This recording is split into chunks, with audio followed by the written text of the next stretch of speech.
can find out it never hit this. I can feel the changes. I can feel a new life. I always knew life can be dangerous. I can say that I like a challenge, and you to me is painless. You don't know what pain is. How can I paint this picture when the colorblind is hanging with you? Hello and welcome to episode 34 of Dial H For Heroclix. I'm your host, Hunter Smith. With me today is Austin Smith, and the man who pulls more tail than a special kids class at the petting zoo, Drew Larson. How you guys doing today? Pretty good. Amazing. Even better now, huh? Yep, feeling good. Totally made Drew's day. Today we're going to be talking about giving sealed Superman Legion of Superheroes advice. By this point, everybody probably knows that SLOSH, as we lovingly have referred to it, has released this week, and we're going to be giving you guys sealed advice because you're bound to be doing some sealed events at some venues locally here in the next couple weeks. Spoiler alert, it's an amazing set for sealed. We're going to be talking about Yu-Gi-Oh! Spoilers, AVX spoilers, including the prizes for next month, for month 3. The dials have all been officially spoiled now, so we'll go over those. And then instead of a comics discussion today, we're going to do a video game discussion. Yay! Let's start off with news, and let's start off with Yu-Gi-Oh! Because Gaia the Dragon Champion My lord. is freaking sick. And if you guys know, if you're familiar with Yu-Gi-Oh!, you know that Gaia was a fusion of Gaia Fierce Knight and then Curse of the Dragon. Which, have they spoiled a Curse of the Dragon Not yet. Okay, so this tells us that there will be a Curse of the Dragon in the set as well. And Gaia Dragon Champion, you can follow along with us on heroclix.com. He's 225 points for 9 clicks of pretty badassness. Really? He has a move and attack flight symbol, duo attack symbol, Indom, and then a standard size character. He has a fusion trait similar to the Gate Guardian, where when Gaia and Curse of Dragon are adjacent and one of them lands an attack, you can then fuse and take them both off the map, put in Gaia the Dragon Champion. You kind of notice that the attack or the movement ability is basically the same as what we saw in Gaia, the Fierce Knight. It's Double Dragon Lance. He can use Charge and Flurry, or when he uses the move and attack ability, he can use Flurry instead of a close combat attack. And he has 4 damage and 3. He never goes below a 3 damage on his entire dial. Okay. Well, back to the fusion thing. One thing I was going to say that I realized is cool that you could do with him. Since Gaia the Dragon Knight has the hypersonic flurry basically, with move and attack instead, you move the dragon up and base somebody, and then you just full hypersonic out flurry and just hit them once, and then boom! All of a sudden you're Gaia the Dragon Champion. Like there's some nice little tricks like with TK and stuff you could do to proc that. Another cool thing I forgot to mention about fusion is when you do it that way, instead of starting this guy for the 225 points, if you fuse into him, he gets +1 to all values too. And the click they come in on is based on the click of the person who dealt the attack too. So if the other one's injured, you can actually do that to fuse up and heal up, kind of like you can do split merge tricks with duos. This guy also has a special attack power, which is kind of cool. When Gaia the Dragon Champion hits a character with flight or move and attack flight symbol, that character has boot for the rest of the game, even if this power is lost. Jeez. Which, that is sick. Yeah, you're talking about a guy who's hypersonic flurrying up and down terrain, pretty much. He drops down, punches a guy, runs back up, and then this guy has to walk, now whoever he hits has to walk all the way around to get up there to him. So you can slow down, you can prevent them from carrying, you can prevent them from getting around terrain on certain maps. It can be pretty beneficial. Other than that, he gets Precision Strike and Quake. He always has Impervious or Invul. I like him. He is very expensive, but I think... But a lot of this top-tier Yu-Gi-Oh! Stuff is, though. Yeah, I think for Yu-Gi-Oh! Only, this is a great dial, and I think even for Standard Silver Age, it's at least an average quality dial for the points. It's expensive, but it brings a lot to the table. I don't know if I would play it out the box. I think what I would do instead is try to fuse into it. Absolutely. Like, it's kind of the same thing. Gate Guardian you could play out of the box fine, because fusing it was hard with 3 monsters. But trying to fuse this guy, I don't think it'll be hard to fuse into him is the thing. Like, unless Curse of Dragon is absolute garbage, like, I don't see it being that hard. The sculpt is also super sexy. Oh, yeah. Oh my gosh. I'm very happy with him. Right. The other thing to note that we should bring up, too, while we're on that preview was, at the top, they did mention that Yu-Gi-Oh's been pushed back to April.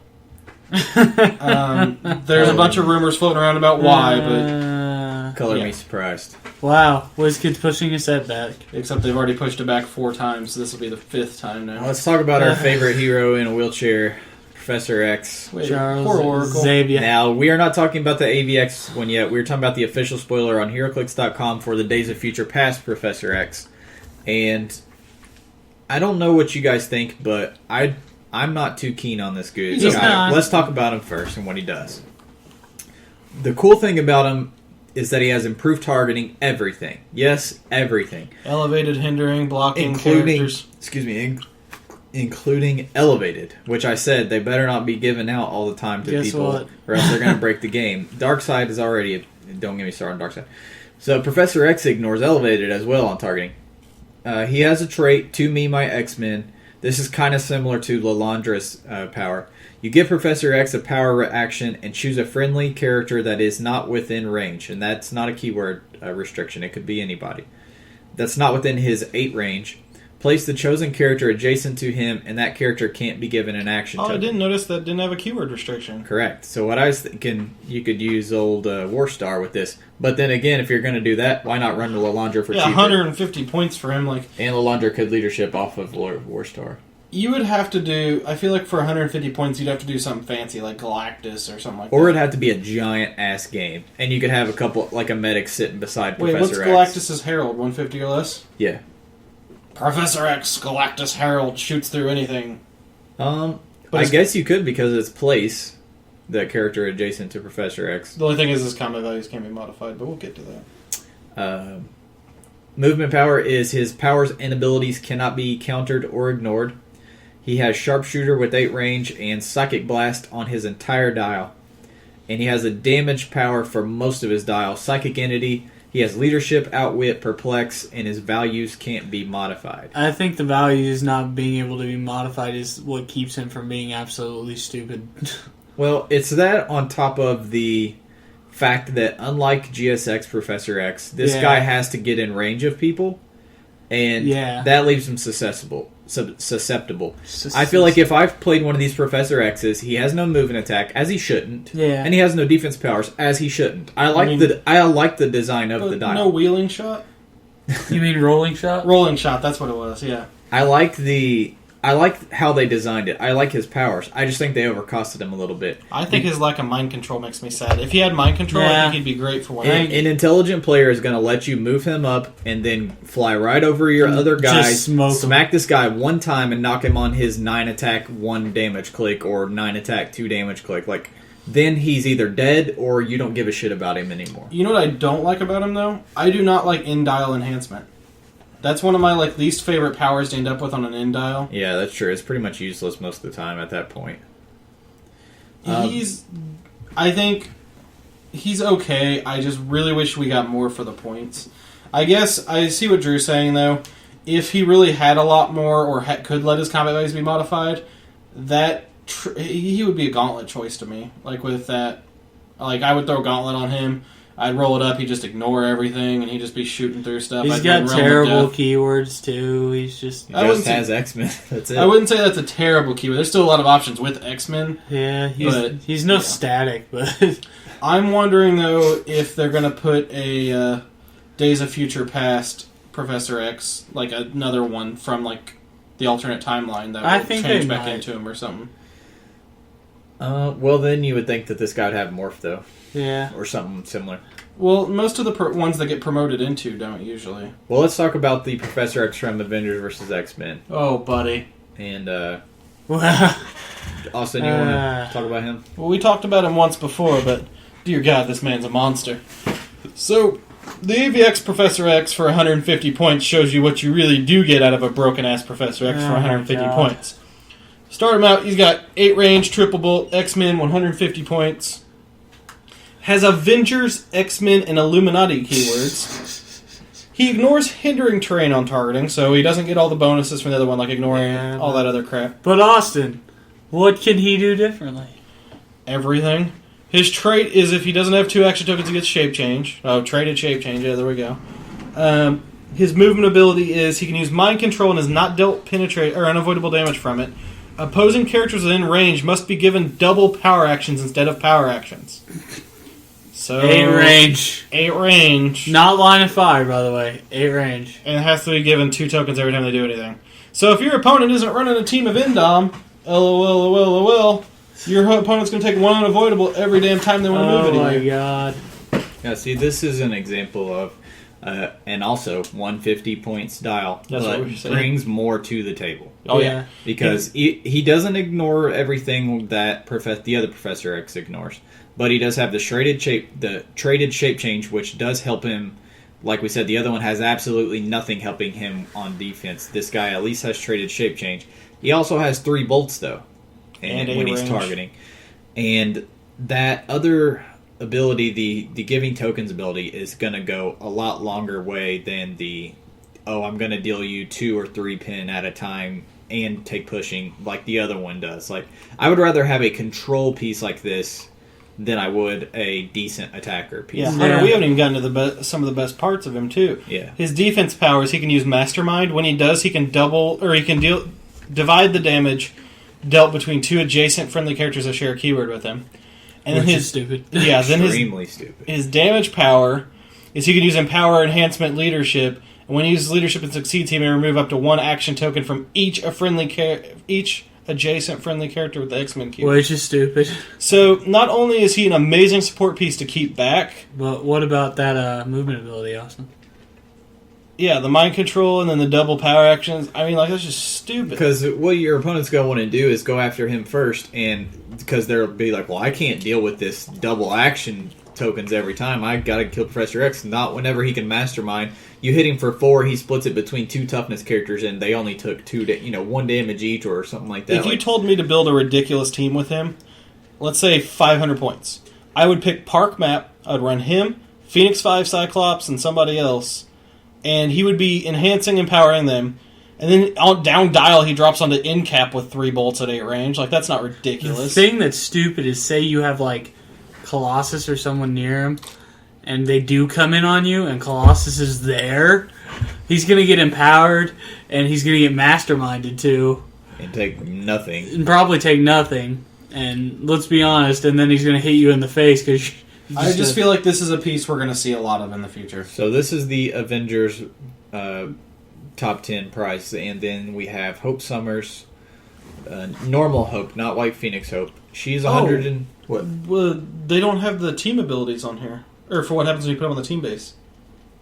Oh, well, it's probably will be on the card. His is, I believe he can use My Control as a free action when he pops off.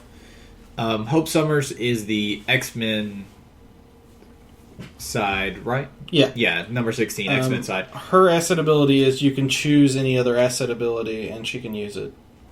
Pretty much. Traded Power Mimic, which is cool, kind of similar to the other one. You give her a free action, choose a standard power possessed by any character within 4 squares, which So is no cool. adjacency, which is nice. Hope Summers can use that power until your next turn as if she had a range of 6. So she not only gets any power, but if you want to take Psychic Blast or Pulse Mind Wave. Control or Pulse Wave. Because you can or pick someone something. within 4, take Pulse Wave, half your range, and you still wouldn't hit the person you took it from. And then on top of that, she has Charge and Flight ability on movement, reflexes on defense, and some mid-dial Precision Strike and Perplex, and some late-dial stuff. The thing is, though, she's 122 points. I think she's a little bit too expensive for what she has. You're going to have, like, yeah, the trait has potential, but you're depending on a whole lot You're of relying on potential. the trait, though, for, yeah. Like, honestly, this dial is just as good and worth 75 points like the other one. Like, this doesn't need to be a 122 point dial, Agreed. in my opinion. The fact that it's restricted to standard powers, too, like, it just... I don't know. I feel like I'm trying to think of a standard power I could get. If I could get any standard power in the game on her, and there isn't one that comes up that really makes me think 122 points having that on top dial would be good. She does have the Kunlun keyword, though. I did notice We're that. seeing again. And the next figure we're going to talk about also has the Kunlun keyword, which is White Phoenix Hope. Gosh, I like this one. She's kind of cool. She's 175 points, power cosmic, 10 range, 2 bolts. And top dial, she's going to be very... you're going to be really using that 10 range and her hypersonic with an 11 movement. So you've got a... If you're doing range shots, that'll put it down to a 5. So you got a 16 square effective swing with power cosmic, so you don't have to worry about pushing.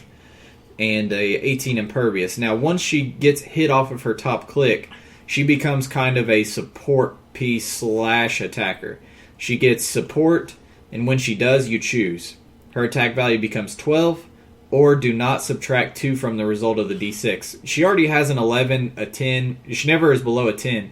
I think I take the not subtracting 2. Having played that Bruce Wayne Prime a few times and Yeah. had it against me, like, that is stupid good. Oh, I rolled a 3. I healed 3. Oh, I rolled a 6. I healed 6. What? I mean, that's for 175. Like her dial, she drops onto like Steel Energy and a revert back to the main side Hope Summers. But I don't know. Like I feel like for 175, she's expensive. But at the same time, I think in a big point game with a medic like that, dear God. I mean, like, you're repeatedly using that damage power every turn. You're like, support, support, support. Her last 4 clicks, she has Steel Energy, and on her last 2 clicks, she has a revert into the Hope that we just talked about on the same click number -2, so she would heal 2 clicks when she goes onto the other Hope.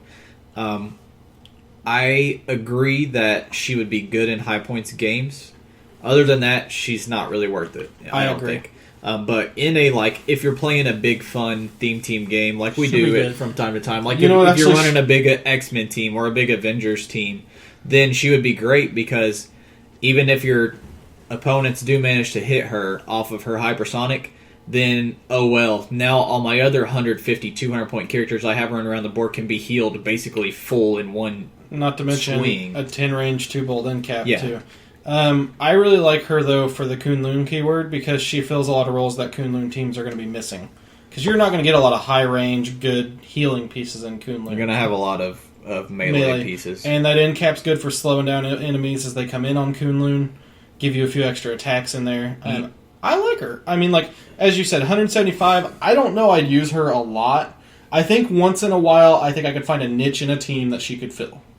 I think this is all obviously wishful thinking, but hopefully that they added the Kunlun keyword Hopefully. means that they'll hopefully do all the assassins and just do. That's what a lot of everybody. people have been saying, and I really hope that's a sub-demon It'll instead. be sick.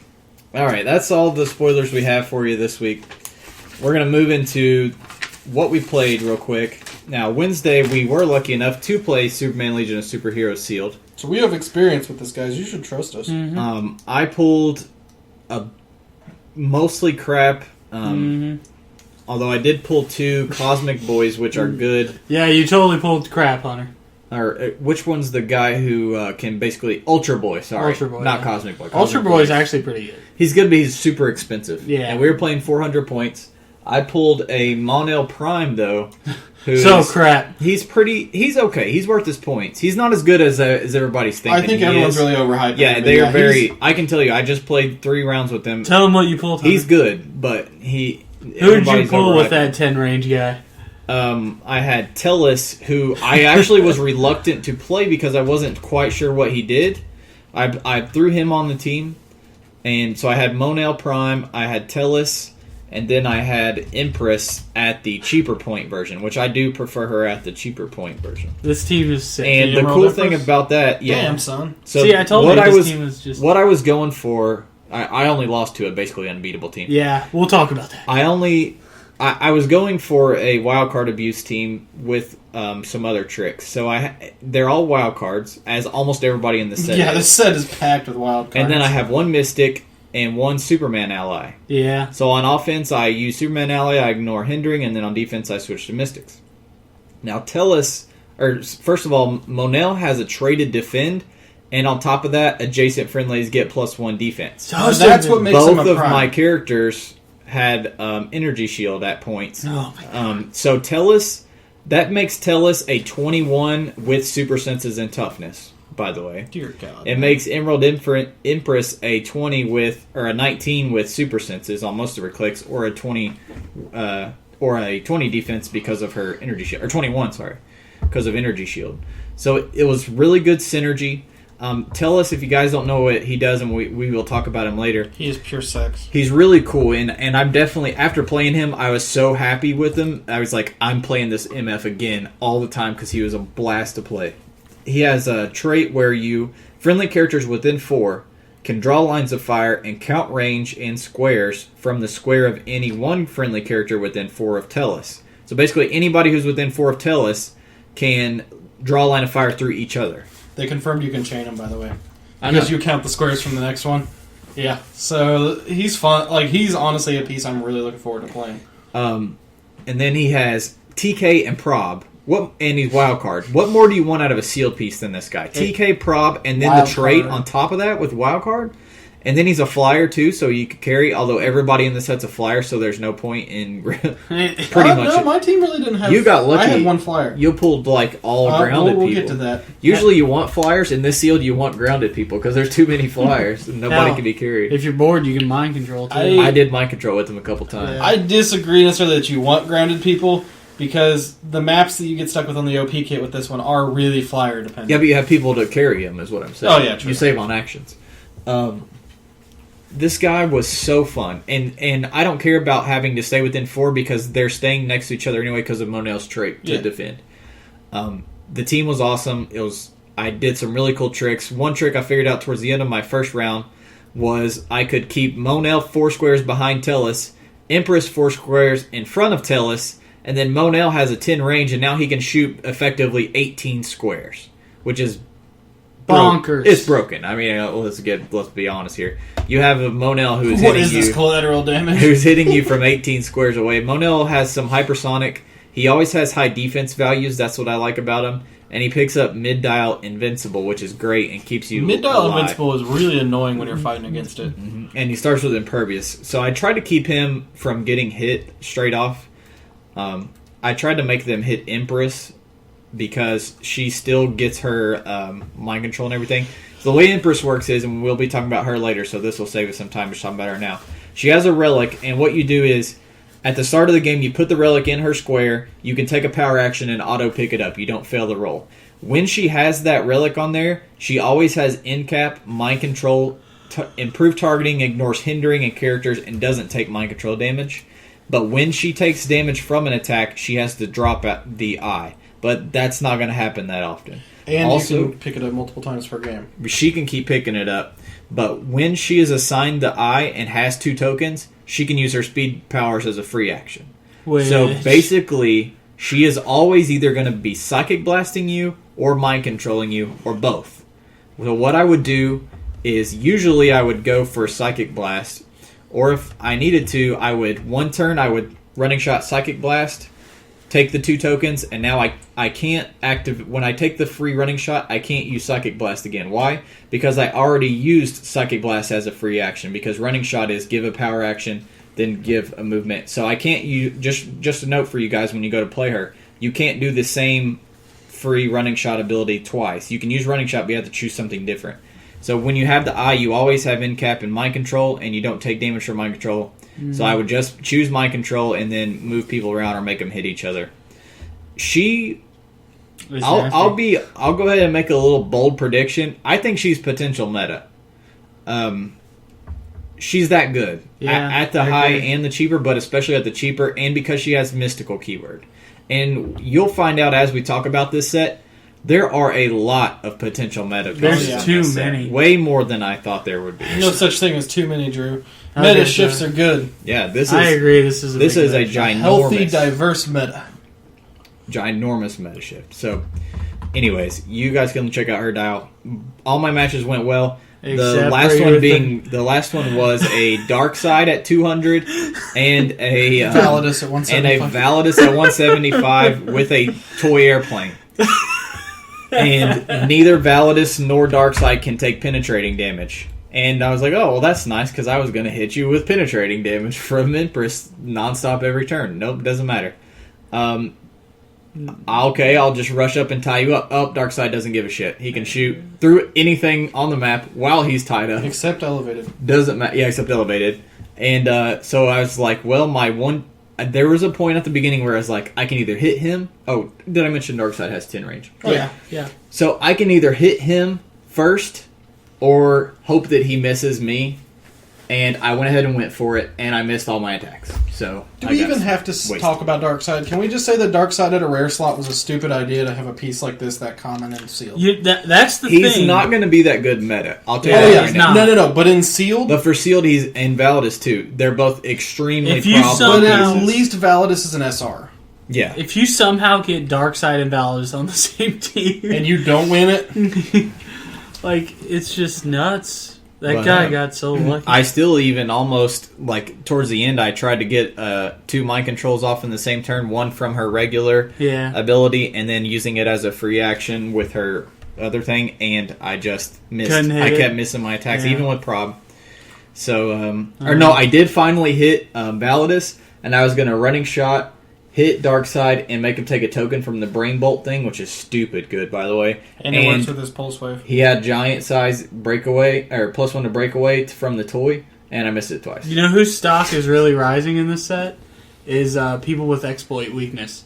Because generally, if you notice, they can't be targeted or damaged by penetrating Psychic Blast. Oh, yeah. No, Darkseid doesn't care about penetrating at all, Really? though. Yeah. Oh, now, Validus does. Validus does take exploit, but Darkseid he can reduce penetrating damage. Oh, that's so bullshit. he still gets he still gets impervious, which he hit, by the way. I think Orion is a hard counter to Darkseid because he ignores his defense powers at least. Yeah, which is thematic. But yeah. Anyways, that was my team. It was really fun. I really enjoyed Slosh Sealed. It's a great sealed set. We'll be talking about it more. What'd you guys pull? Per usual, I pulled a Prime. I pulled a Riddler Prime, Edward Enigma, which he was really fun. He's a great piece, but I don't think he's that good for this sealed. He is not that good for sealed. My issue with him, well, I'll go ahead and describe my whole team first. My polls were, I pulled like 8 wild cards, 1 with no team ability, and then the last one was a Science Police. So I knew I was going to have access to Police. So I was looking at my pieces, like, I have some powerful range choices here. What I need is a way to get through hindering. I didn't have a Superman ally to copy, because actually there aren't. Mon-El's like one of the few Superman allies in this besides Superboy. Correct. So I didn't really have any good options there, so I went with Edward Nigma because he can ignore hindering from mind control, which his mind control is amazing.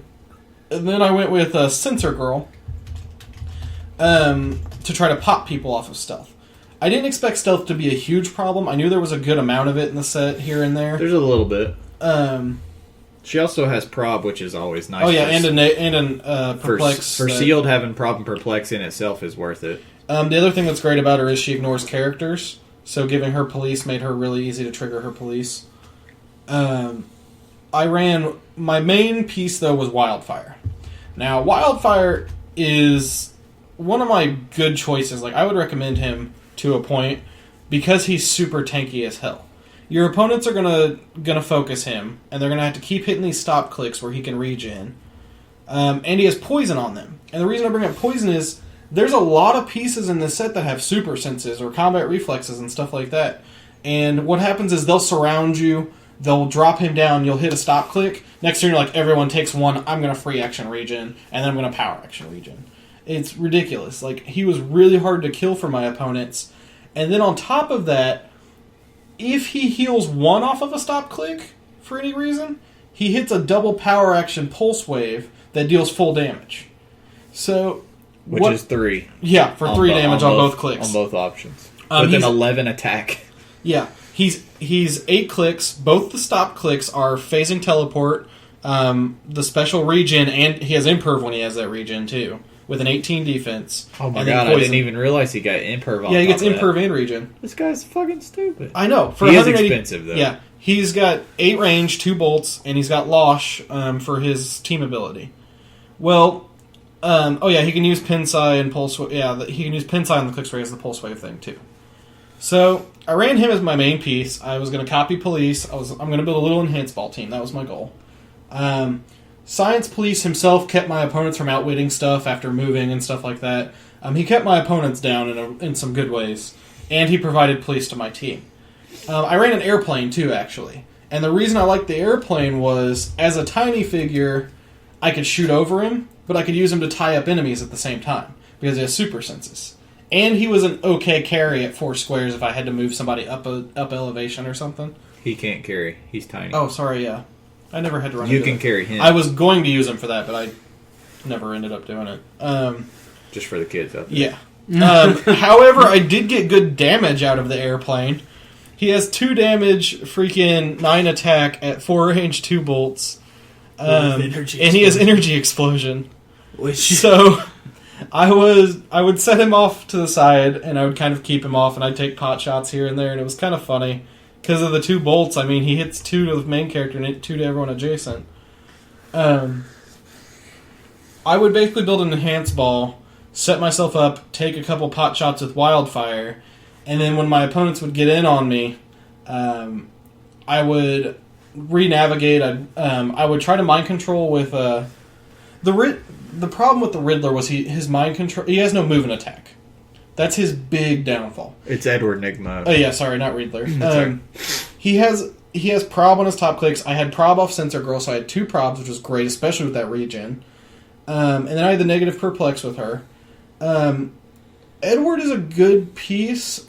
I wouldn't say he's a great piece. He's a great constructed piece. Yes. I think he's an amazing constructed piece. He's not a sealed piece by any means. But he has he mind also control. has barrier, which can help support your Seriously, like, this guy's value. Anyway, go ahead. Yeah, but in sealed, the issue was it was hard to get him into a position where he could mind control because the maps we were playing on had a lot of cover and varying elevation on one side.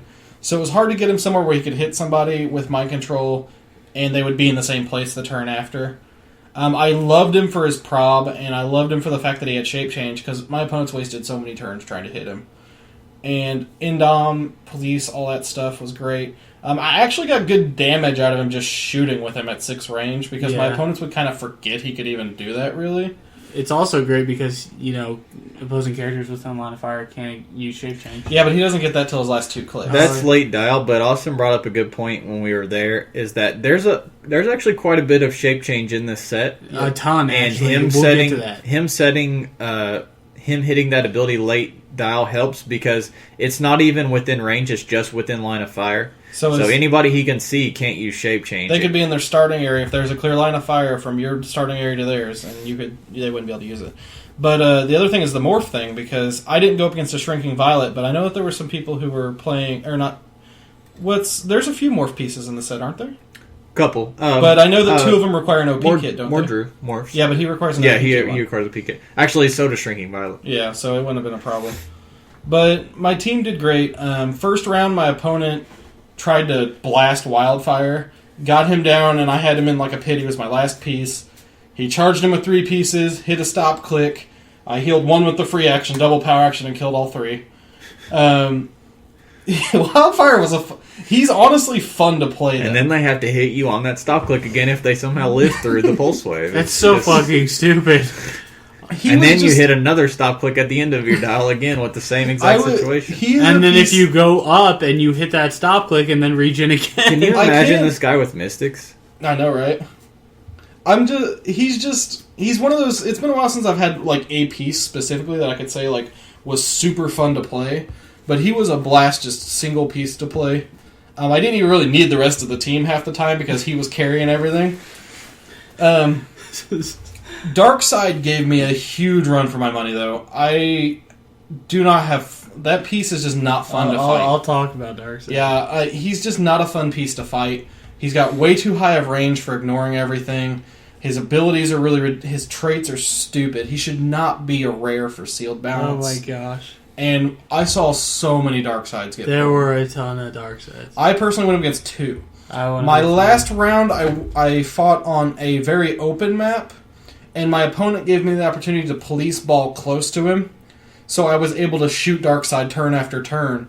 And when you have a good police ball going like that, you're talking almost -2 when anyone's shooting at Darkseid.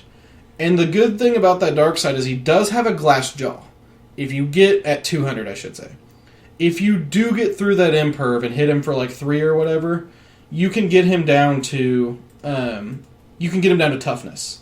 And then once he was down to toughness, the airplane, Riddler, and all them were taking pot shots at him. Yeah. So I was just but the problem is getting him there. Yeah.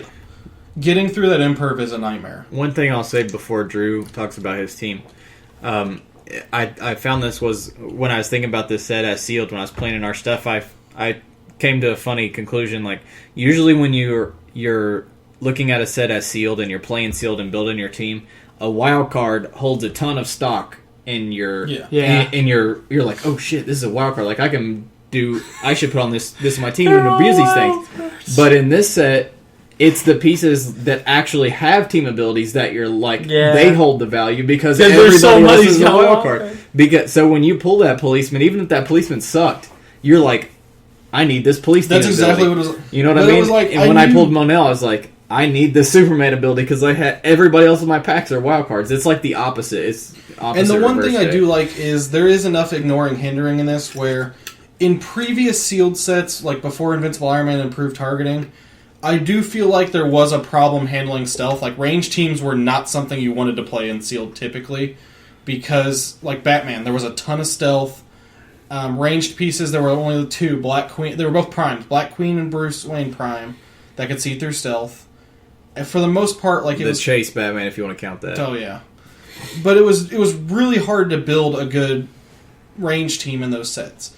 This set, because of the wild card and because of the improved targeting, I feel like it's a lot more viable, which I really like that I can sit and do that. And it was the same thing with Iron Man. I liked the variety of teams I felt like I could have played. Drew, what was your team? It was a team. It was a team. My rares were White Witch and Computo. Did you play Johnny Five? No, I didn't play Johnny. What? He's Did you good. play White Witch? Yes, I played White Witch. All right. My team was White Witch, Mr. Miracle, who else? Sensor Girl. I like Sensor Girl. She has a weird. Sensor Girl and Giganta. God. How was Gigantic? Because I'm interested in her. Okay, she's interesting. She's got a banner click where she's got Earthbound, and enhancement. Huh, that's actually kind of interesting. So you push her off of that, and then she becomes Giganta. Mm-hmm. She has Charge, Super Strength, Invincible, and Outwit. With a 4 damage, which is very With a tasty. 4 damage. For 110 points, yeah. She's actually really good. And but my team was very, the term is finessey. It was very luck based, and I had 3 shape changes. Mr. Miracle's so hard to hit. I had 3 shape changes. And then you have Mr. Miracle, who basically can't be hit. He can be hit, trust me. I mean, if you want him to do things, he can be hit. But yeah. First game I went up against, I don't even remember what I went up against, but it was actually, I could have won.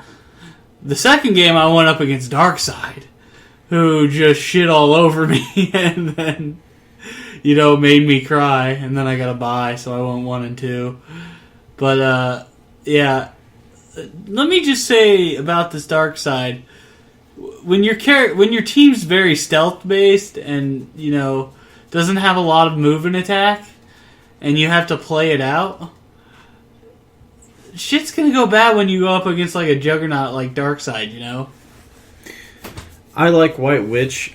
She's as good. a constructed piece, she has shit tons of meta potential, and we Yeah. may talk about that later. As a sealed piece, she's just she's okay. She's Yeah. not as amazing as she is meta-wise, and we'll get into that later. Sensor Girl, I really like. I got a lot of use out of her because she can, perp down a character's attack or defense, which is great, And the prob and the barrier. The prob and the barrier and the shape change.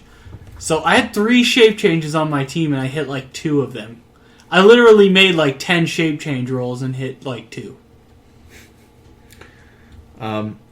Let's get into the slosh sealed and what we do whenever we go over a sealed advice for a set. Everything sucks, trust me. Is we go through each rarity and we tell you what we feel are the best pieces at that rarity, and we take turns picking one until we go through about 3 each. And then once we get to the chases and the primes, instead of doing those separately, since there's not that many, we do them together.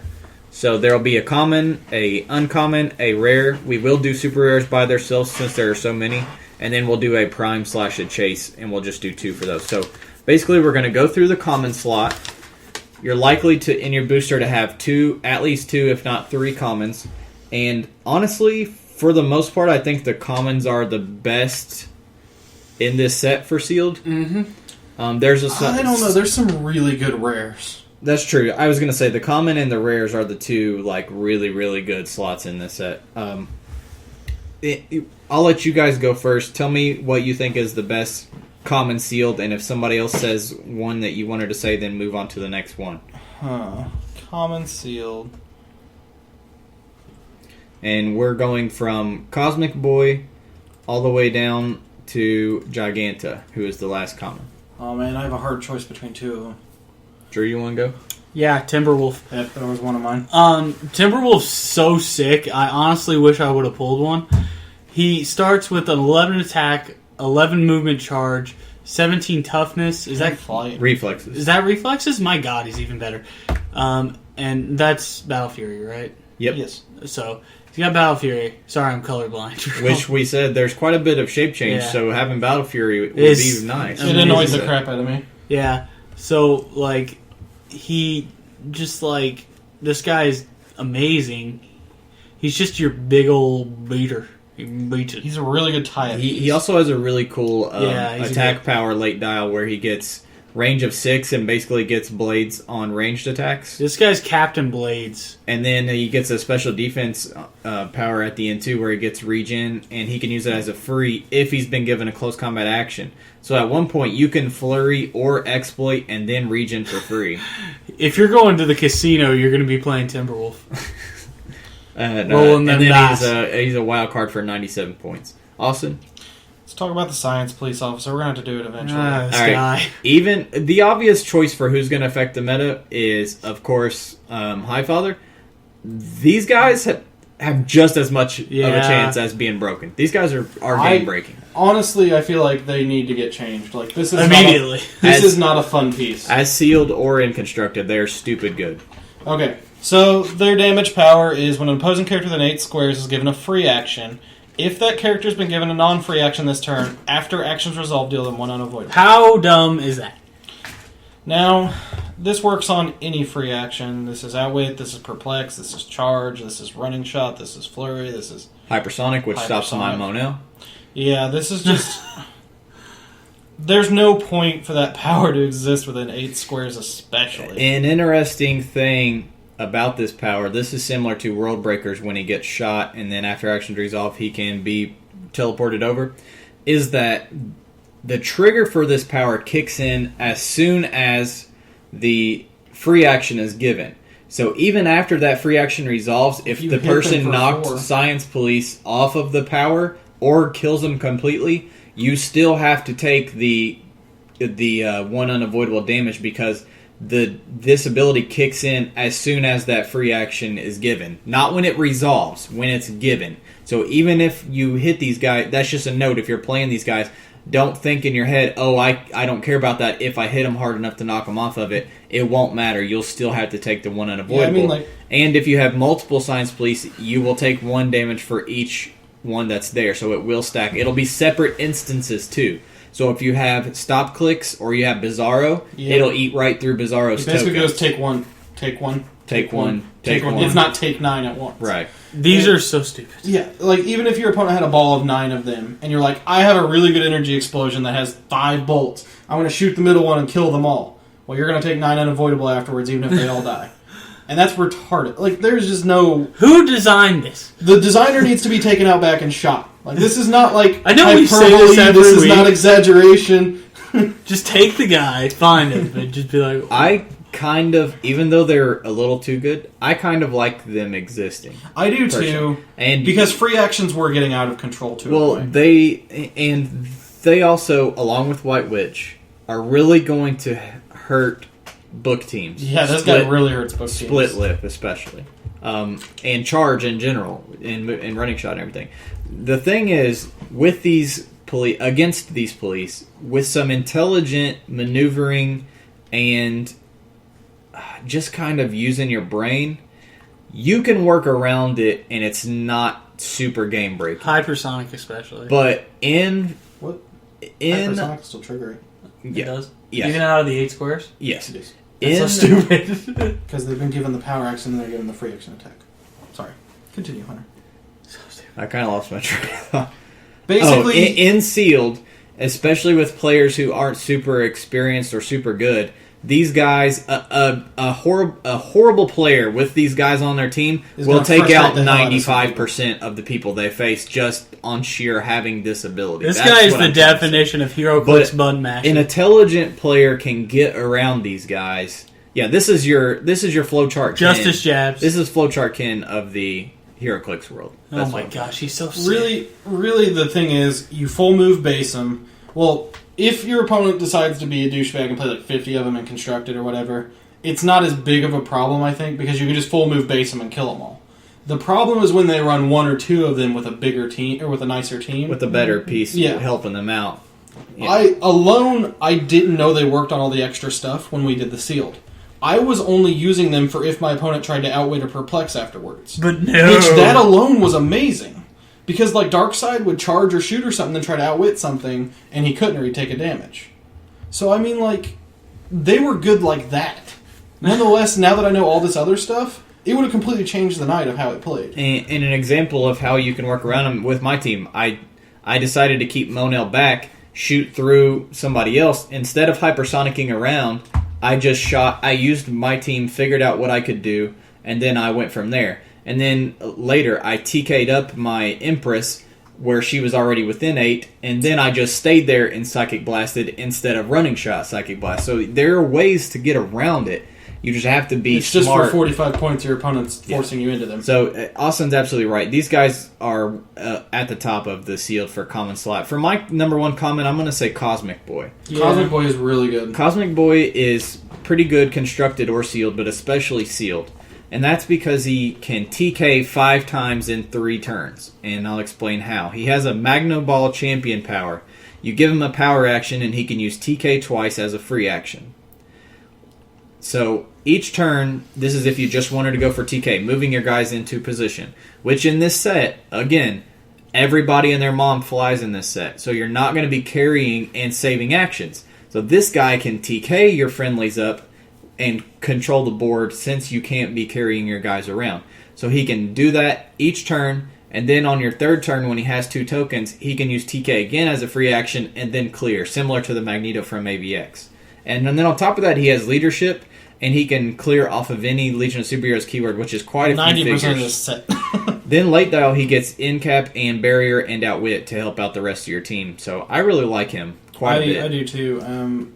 I pulled one actually, and I almost put him on my team, but he got edged out for a few other pieces. All right, who went first? Drew did. I did. Drew, number 2 common? Number 2 common? Man, this is rough. I'll go ahead and say Sensor Girl. Okay. She's a great support piece, and I think she fills a slot that is needed in this set, and that's lower point support pieces. Because if you look at the costs in the set, they are pretty high on average. On average, it's pretty high. Yeah, around the 80-ish point average, if not 90. Yeah, you're getting a lot of value out of her. She's a good prop piece. She can see through. She ignores characters and ignores hindering, so she's good for propping through characters and stuff. She's pretty solid overall. And has barrier too. Actually, the reason I like her and the reason I got a lot of play out of her, and I was going to explain this earlier when Drew was going over his team. This set has a good amount of super senses and a good amount of reducers. So you know what power is really good in this set when it comes up? Precision Strike. And this hoe has a freaking flurry Precision Strike for her last 2 clicks. Oh, this hoe. And I got some good use out of that. I had opponents with super senses or tiny characters that were really annoying tying me up. And I was basically guaranteed to smack them with a 10 attack flurry at least once for 1 damage. Austin, your other common? Daxamite, actually. Yeah, at either point value. I saw them played to good effect. They're kind of expensive at their higher point. At their lower point, they're still really good. They have running shot at their highest point. They have running shot, energy explosion, invul, and they ignore hindering terrain. They also have a trait where if there's a character named Darkseid on the map at all, they get +1 attack and the opponent, and they get -1 defense. At their half dial though, which how many points is their half dial? So A straight 100. They have running shot, Pinsai, ranged combat expert. While 6 you- range. Yeah, while you can't use Pinsai and RCE together, having the option is really big in this set because there is a good mix of reducers and dodgers in this. Personally, I saw them used first round against me. What sucks is after you've beat the crap out of them, they drop onto a tolerable charge, super strength, close combat expert set of clicks, or pair of clicks, and then they drop on a regen. They're really good. Like, I don't want to call them filler because they're kind of expensive for filler, but they were really solid pieces that I saw. They have 2 hypersonic clicks too. I really like them out for the extra 22 points. You get Yeah. 2 good clicks out of them. 22 points for 2 clicks, both having good move and attack with running shot and then hypersonic. Like, that's pretty good 22 points. They screwed up a lot of my plans too, having that ignoring hindering, because my team was relying on hindering for good defensive bonuses. And energy explosion on top of that. Hey, police ball, that's really going to get wrecked by this.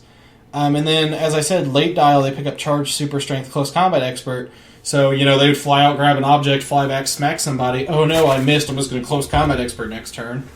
They're really good for their points. I'm actually looking forward to. I'm going to play them in a constructed eventually too. My last one is a piece that I also may... You got 2 more to go, buddy. We're just going to do 2 each, because I just realized there's actually not that many different commons and uncommons. I wanted in to talk this about set. something, but Okay, You you can can. talk about it. But first I want to talk about Phantom Girl, because I think she may even have potential constructed and competitive-wise.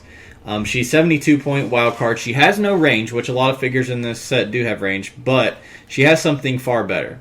She has a 12 movement special phase teleport. When she uses phase and passes through any squares occupied by characters holding an object, she may remove any of those objects from the game. Don't care about that. What we care about is this next part. When she uses phasing and passes through characters assigned any relics or resources, those characters can't use those relics or resources until your next turn. Now, the cool thing about this isn't stopping one person. With a 12 movement phase on most maps, You can can hit 2 or 3 and get behind a wall to safety. Yep. And then you take her attack power too. She can use end cap when she's given a move action. Oh, what's a move action? Phasing teleport. After actions resolve, she may be given a close combat action as a free action, targeting any one opposing character, occupying a square she moved through. So she moves So through. she moves through, stops you from using your resources, and then gets to free end cap against one of your guys with a 10 attack. And meanwhile has super sense of shape change and just phase behind a wall into safety. She's really legit. I don't know how the hell you're supposed to stop her. Plasticity won't stop phasing. I mean, like, really, what trick is there to stop her from moving through you? There's punch not. you every You just have to really pay attention to how far she can go. And even if she just wants to play it safe, move up 6, hit one guy, move back to her, her rest of her team. Yeah. She just took away your benefits of resources, and she took away your object if you're a super strength, which there are a few in the set, and then got to free end cap you without still being there in your face for you to hit next turn. Is Emerald Empress a rare in this set? Yes. I would honestly say that her trade actually is viable in Sealed for that reason. That's true. She would completely get rid of the Emerald Empress's ability to get the free action with 2 tokens. Yeah. Drew, you can talk about that one And all figure the that you want abilities to it talk gives. about. Oh, I want to talk about Polar Boy. Polar Boy is pretty He's okay. I like Polar Boy, and I think he's better than people say. especially Hunter. The thing that I makes didn't him say he was I'm just bad. kidding. the thing that makes him great is that his trait when he is targeted, when he or an adjacent friendly character are targeted by a ranged combat attack, the attacker can't use energy explosion, which is pretty awesome. And I don't think we've ever seen anything like that up until this point. Honestly, I wish I would have pulled him in Sealed. I would have run him on my police ball. He's got enhancement, and he has an in cap where if they don't have an action token, you give that character 2 action tokens instead. I mean, I personally would love him on a range team just because he could wildcard police. Yeah. He enhances my big attacker, And then you and bury keeps your- my ball safe. Yeah, and he then you barriers. bury your team in. I think he's pretty great. So. Long range barrier 6 or higher actually goes a lot farther than most people realize. I still Yeah. like 2 bold end cap that gives 2 tokens. And I don't mean farther as Yeah, if in, he targets 2 characters and they don't have the You action get token, 4 tokens. 4 tokens. And there's not a ton of willpower in this set. Yeah, That's true. There isn't. That's another thing. I we should actually really dig Polar Boy. So I'm really It's confused not as to bad. why he has leadership down dial, though.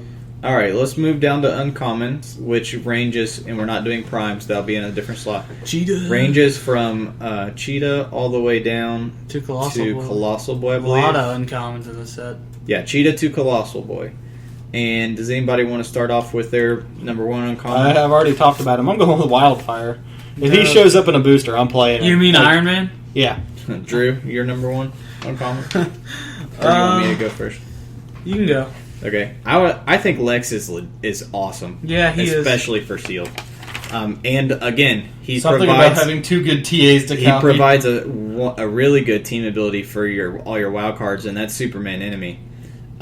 His trait is Lex's powers can't be countered. Adjacent friendly characters with a lower point value have Superman Enemy team ability. He's 150 points. Oh, so then really Underworld's what you would copy. Well, the thing is, though, Flyers can't carry Flyers anyways. Well, that's what I was about to ask, is So does it's Underworld not really- ignore combat symbols? No, it doesn't matter. It'll still come into play. But what's cool is he has Wing Symbol, and he can use Invulnerability and Running Shot. And he has a 10 range Psychic Blast, 18 Defend, and Prop Control. That's a hell of a top click. Oh, yeah. So you take that top click, and he has a just as good second click. He loses 1 damage, but he gets 1 attack, and he still has Penetrating and an 18 Defend. So you get really good attack clicks on top of giving everybody outwit, or getting some outwit daisy chains going. That goes a long way, especially he also has Indom, which we just mentioned. There's not a lot of Indom in the set. And then late dial, he gets RCE and Precision Strike, which does combo together, and he picks up some Masterminds. You know what I'd like to play him with? Polar Boy. Build a nice little defend ball, throw out some end caps with Polar Boy. God. Lex is tearing him up and defending him. There are other good uncommons. Like Austin said, Wildfire's really good, but I just kind of like this Lex. And again, the giving a good team ability goes a long way in this set. Oh, yeah. Drew, a special uncommon? Mr. Miracle. I mean, I really like him. He's a really good secondary attacker. He's kind of expensive. I think he'll be a solid constructed piece. I don't know how much I like him in this sealed, though. Yeah, this sealed, he kind of sucks. I think if there weren't so many Flyers and he could carry people as far as being more utility-wise, like he would be even better. Since I talked about Mr. Miracle, let's talk about Calabac. Calabac is a monster. Because I really like Calabac. I was actually sitting For looking at him. 150 points, you get like 8. You get 8 clicks of just Beefy pure ass clicks. man. You don't have to ask where the beef is. This man is the beef. So, if you give him a double power action, he's got a trait. Place him adjacent to an opposing character with a higher point value, and he may make a close combat attack targeting that character as a free action. And that's with him having a object in his hand. Yeah. So he could go right next to Darkseid and swing for That's 6. what I was about to say. He is what I would use against Darkseid. He's so fun, and this guy looks like... But that other trait makes him really good against Darkseid. Yeah. If a character named Darkseid or Orion is on the map, modify Calabac's attack value by +1 and his defense value by -1. Once again, Battle Fury, there's a lot of shape change in this set. He gets invincible at random smatterings in his dial. Which is annoying. He gets the sidestep CCE combo that we've grown to love. He gets and Flurry Precision Strike, which we've grown to love. He gets an 18 invincible on his second to last click.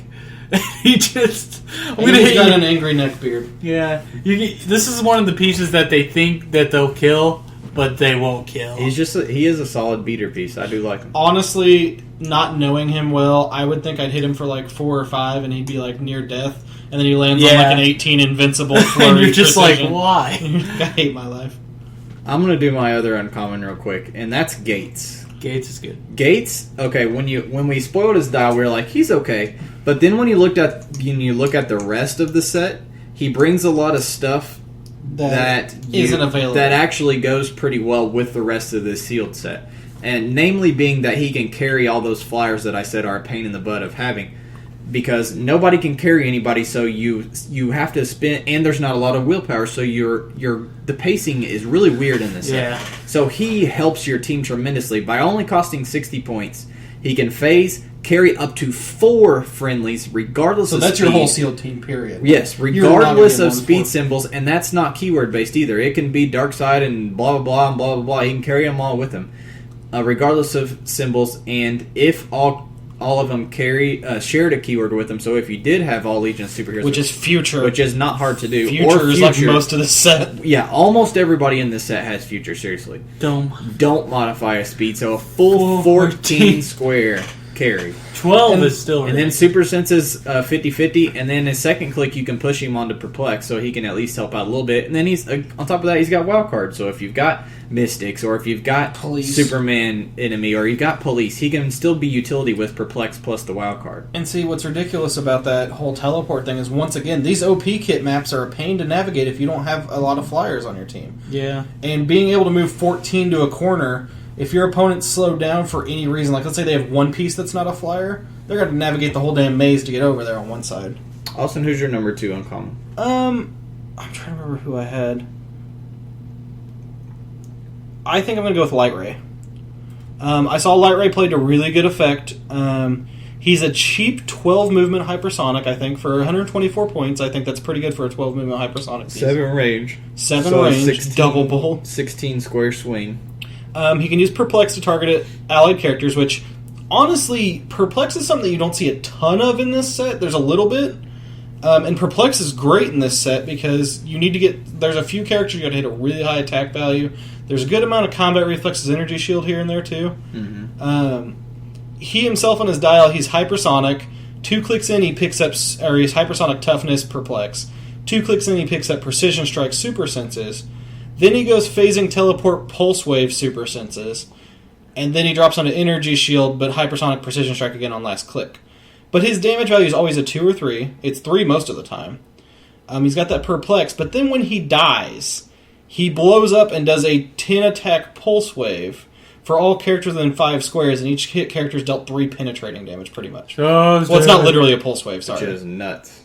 Yeah, so there was one guy that actually pulled 2 of them and ran them both, and said it was hilarious because you think you're done with this guy. You think that after he's done pulse waving the living shit out of you, and then all of a sudden you kill them both, and your main guy's dead too. Like, he's just a really fun piece. I think if I pulled him, he's got great keywords too. Celebrity, Cosmic, New Gods. He's missing the Legion one, like not like he's supposed to have him, but if he had Legion, he'd be way higher on my list. But because it's hard to make a theme team with him a little bit, unless you're running pure New Gods, he's just a good choice. Let's talk about Block. Block was another one I was going to bring up. You're liking the beaters today. Oh my gosh, he's huge. Okay, Block's a fun piece. 155 points.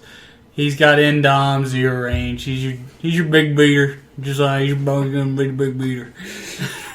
Lots of close combat expert for a beater too. When Block is adjacent to a friendly character named White Witch or Black Witch, if you pulled that, you can use Mastermind. Yeah, but that's an SR, so at least you... Yeah, SR Prime, so it's not going to happen very often. So he's got Charge and Quake on his movement ability, but when he uses Charge, he can use Improved Movement, ignores blocking terrain, destroys blocking terrain, and ignores characters, which is pretty Done 11 attack, super strength, 4 damage, so 6... So 11 and 6 with a 8 squared with a 4 square charge through anything basically is pretty nice. I love his defense power he rolls onto too. He can use Invul, but when he's targeted by a ranged combat attack, you can use Impervious. And there's a lot of good range pieces in this set, So that's really good. The set is mostly range based. So he has an effective 5 clicks of Impervious if they're a ranged heavy team. I like Block a lot. I liked him too. He was a little expensive, but I like him. But he's a flyer too. Sealed beaters are always pretty reliable when sealed. The thing about this set, I mean, there's still like 3 or 4 pieces on here we could talk about all day. Ultra Boy. Like Chameleon Girl's actually really good. Ultra Boy's nice because no matter what team you play, he can fit the role. If you have beaters and you need a range piece, I have Running Shot, Psychic Blast. If you have 2 range guys and you want a beater, I have Charge Super Strength all of a sudden with Energy Shield Super Senses or whatever you want him to have. Like, he's very versatile. Therok's good too. I mean, I like Mr. Majestic. I like Amethyst. I mean, like, there's just so many. I'm not big on Mr. Majestic. Yeah, Mr. He's Majestic. too expensive. He is your whole team if you pick him in like a 300.1, but when most of the pieces run 70 to 80 points, you could run him in a really good defensive piece or support piece with him and still do well. Next up is the rare slot, which spans from Stargirl up to Orion. No, sorry, Orion is a rare. Darkseid. Computo. Yeah. Can we just like rule out Darkseid from all of us and just say we all agree Darkseid's a retarded rare? For sealed heat. Oh yeah, for sealed, yeah.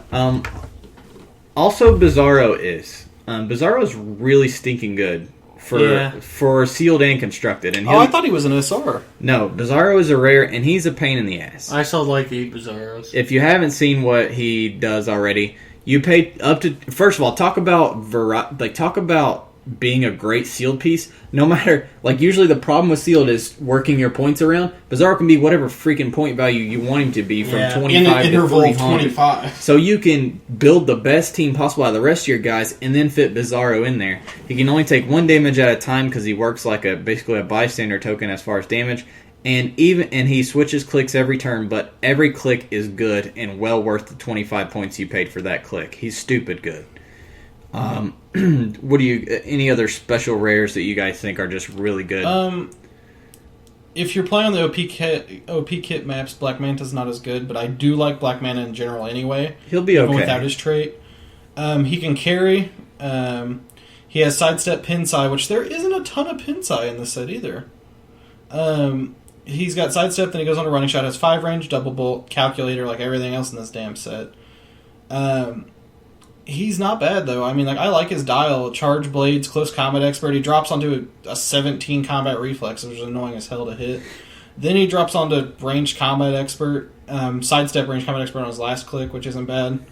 I like him. I wouldn't say he's like a great pull, but he's good. He's good for 97 points, I think. On top of Bizarro and Darkseid, another one I'll mention, Emerald. if you pull it, you have to play it, is Emerald Empress. Yeah, I was just about to say. And I already talked about her, so I won't go over the same things. But I'll also add that, again, everybody's wild card, so having Mystics is nuts. It's nuts. And there's not much Pulse Wave in this set. Yeah. So, and there's not hardly any, if at all, poison. So they're taking your Mystics. Is both those things. Yeah, and then Mind Control on top of that. She is extremely good for sealed. I played her. I was actually gun shy about putting her on my team, and then after I played my matches, I was like, holy shit, she was so stupidly good. I actually want to... Can we take a look at Orion real quick? Because I don't remember his dial, I just remember his abilities. Because I know he's expensive, but whether he's playable and sealed, I didn't pull him. I was just actually curious how he ended up. He's okay. I don't think he's one of the rare slot is he's solid. The thing is the rare slot is so strong with Bizarro and Emerald Empress and Darkseid.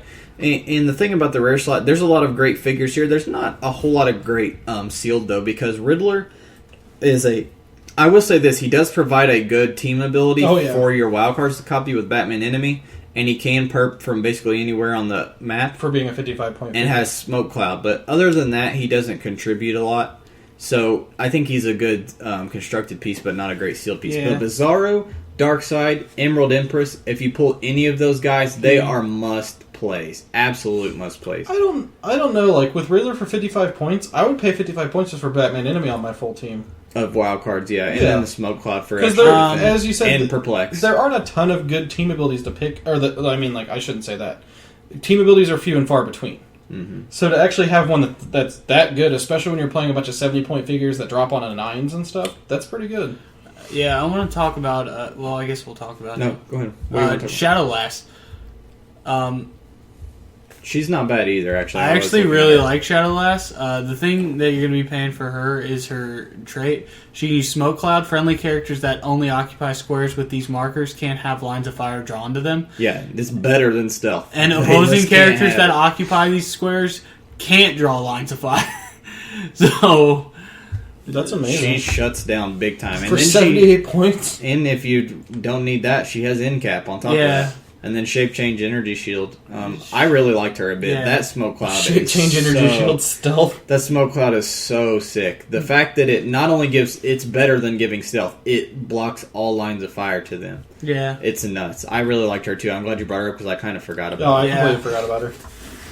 Other than that, there's good constructed pieces, but sealed-wise, those are the best ones by far.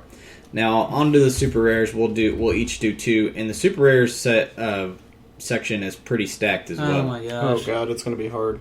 I'll start first with I just had a brain fart. Tellus, yes, because I played him, man. I talked about him earlier, but in sealed, a piece that has TK or Prob, either one, is like almost a must play. Yeah.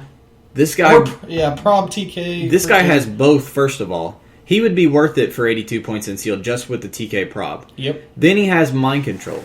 Then he has his broken, amazingly fun and effective and efficient trait in the sharing lines of fire within all four. All friendlies within 4 of him can share lines of fire with each other. He's a wild card. It gets so endless, like the possibilities. It's nuts. I mean, I'm TKing my guys through my own guys. Like, you can't stop what he's doing, and you can get so creative with it. It's just really fun. He's one of the funnest pieces I've played ever in the game of HeroClix, and I'm definitely going to play him again. Yeah, and then he's got a ridiculous defensive setup.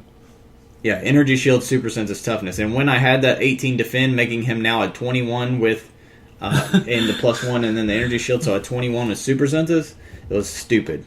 And then if your opponent does get up on him or get near him, all of a sudden everyone else on your team shooting through. If you do pull a Tellus, he is a must-play for sealed. I definitely say that. Anybody else got a must-play besides the obvious Validus? I was thinking you weren't going to say Validus for a minute. Well, I think Tellus is just as good as Validus. Oh, I agree. Just for different. But Validus is a monster, like, in and of himself. Literally, he has keyword. He has traded super strength. He can't be targeted by Pinsai. You roll a d6 at the beginning of your turn. If you hit a 4 to 6, what's that, Hunter? It doesn't say that can be re-rolled. You can use Pulse Wave as a free action with a locked damage value of 2 that also ignores friendlies. Ignoring friendlies. It's so stupid. And he's a giant, so he can like see over people to Pulse Wave people. Well, sharpshooter anyway. Yeah. So, then on top of that, he has an attack ability where he can use Pinsai. And if he hits a character, when an opposing character with an action token is damaged by one of his attacks, give them an action token, which works with the Pulse Wave. Yes, which does work with the Pulse Wave. They don't have to take it from the Psychic Blast. Now, I like him better as 175 because he starts with the token thing. I do too. He's got Invul, he's got Running Shot, he's got 8 range, he's a Calculator. And then he drops onto a pretty straightforward melee dial. I mean, he drops onto Toughness pretty quickly, but... He's still got high defense values, close combat expert, quake, charge. And you're still pulse waving for 2. And you're still free pulse waving. And you're still psychic blasting and giving tokens with 4 and 3 damage. He's broken. For sealed, he's broken. He's still kind of for constructed. He's pretty damn solid. If Phil didn't have a Highlander rule, I'd play 3 of them. And the other great thing about it is it gives us more Batman Beyond theme pieces. Yeah. Anybody else super rare slot that you guys think is very deserving? I'll say this: Highfather is really good constructed or sealed. I wouldn't play him in sealed. I think he'd still be pretty good in sealed, especially if you had a decent team with him, because he still is bringing these powers: TK, leadership, prob, and support with a special support. Oh, true. Yeah. And here's one thing that people aren't realizing about the support. I don't really want to spoil this on the podcast, but I guess I will. Combat values are modified. When he uses support, the target's combat values are modified +1. You can use support even if you're not healing. You can just give him a power action, use support, and nothing happens, but you just buffed your dude's combat values +1, and you have prob and leadership to I help forgot him he out. had support, and I forgot he had that part of support. Yes. Yeah, I'd play him in a heartbeat had I pulled him. So I think for 130 points with the Pact already helping your team, and then the... imagine... taking, and it can't be ignored, so Validus Pulse Wave isn't going to help it. Imagine how much he would help against a Darksider or a Validus. Dear God. He would completely change the game if you were playing against a Darksider or a Validus. Speaking of Highfather, though, you know what piece I do like out of Super Rares? Not like super must play, but a fun to play one? Tachyon. Go ahead and talk about Tachyon. Okay, Tachyon's 175 points, so he's the big bulk of your team. 7 range, double bulk, quintessence. In his top click, he has Invincible, and he starts with a special movement power. He can use Hypersonic and Pulse Wave. When he uses Hypersonic, he can use Pulse Wave instead of a ranged combat attack. He has a traded ability where he can give him a free action to choose Perplex or Prob. Opposing characters can't target him with that power this game. So, wait. Yeah, and you can choose that at any point.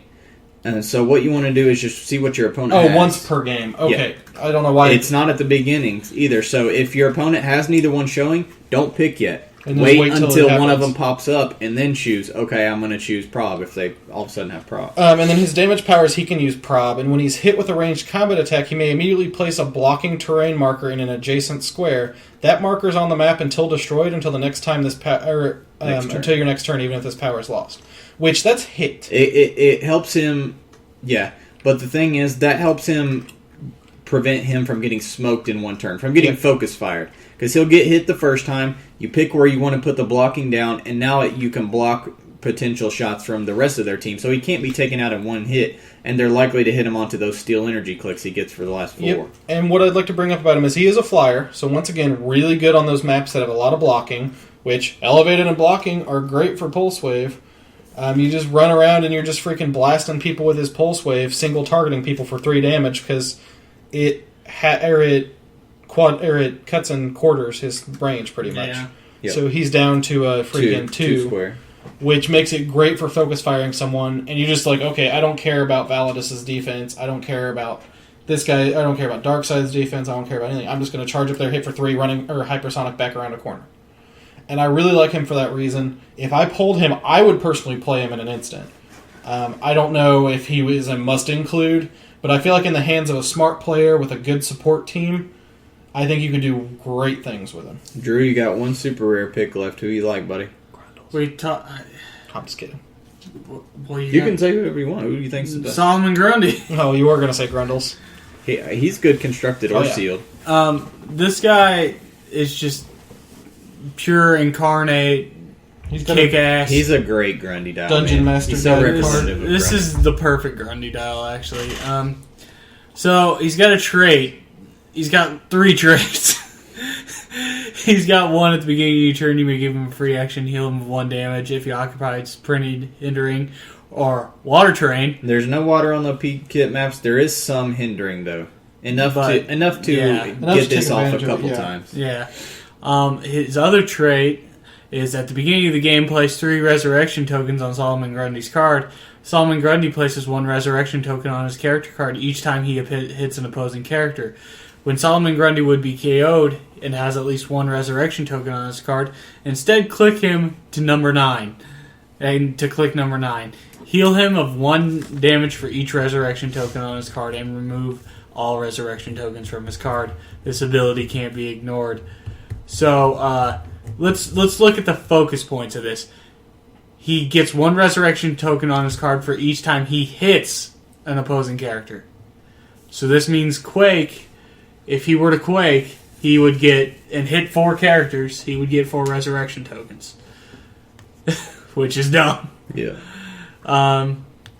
He's also got another one at the beginning of the game, and when Solomon Grundy would be KO'd, choose 1 to last until he chooses again. He can use Outwit, or he can use Battle Fury and modifies his damage value by +1. An unoutwittable outwit for the game. It's pretty damn nice.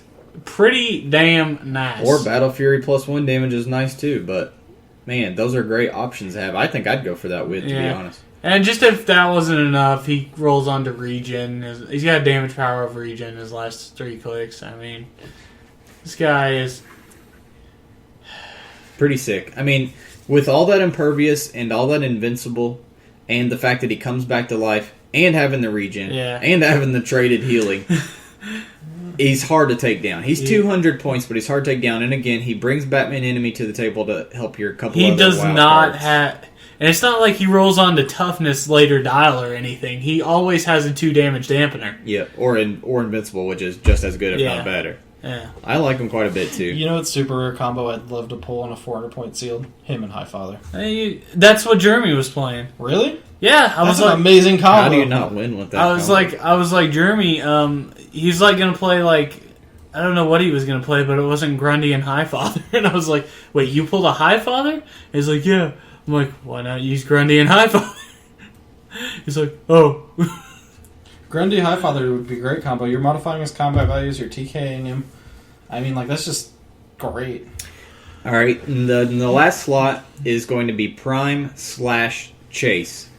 And we're each just going to get 1 choice for this, so make it worthwhile. And if you guys want to think for a second, I'll start off with mine. I think Cheetah is not only the best Prime for sealed in this, I think she might be one of the best sealed, period, in this set. She is 90 points, improved movement, ignores hindering in characters, has traded reflexes, and if she has no action tokens, can use exploit. Now here's what's stupid sick. Her movement power is leap climb. When she resolves a move action, so leap climb, You may give her a close combat action as a free action. Ah. Oh, I'm sorry. What did I have? Exploit weakness. And what did I have once the exploit weakness takes place? Blades. So a 10 square leap climb, then a blades exploit with an 11 attack. Stupid. Or a 3 damage if you'd rather just go safe route and take 3 penetrating damage. She's freaking stupidly good. Even just that Alpha Strike, that's basically a guaranteed Alpha Strike. Yeah, pretty much. It really is. She can be carried by all the other flyers in this set, so that doesn't hurt her non-willpower too much. And then she has Charge, Poison, Super Senses, and Outwit on targets with 2 action tokens. So she's pretty freaking solid for the points. Listen, like, this piece is like if Silver Samurai could phasing teleport across the map and do his stupid shit every turn. Like, she's nuts. She ignores hindering terrain on movement, and she ignores characters. So she can break away for free if she wants to. She can leap climb back over. She's stupid with leadership because they can clear her, and she's only 90 points. So if you've got a higher point leadership piece, she'll clear. And she's got Outwit later as a bonus with shape change and combat reflexes. She's stupid. Austin? Chase or Prime? Calabec, the Chase version. I really like him. He's 173, but he's a really big beater.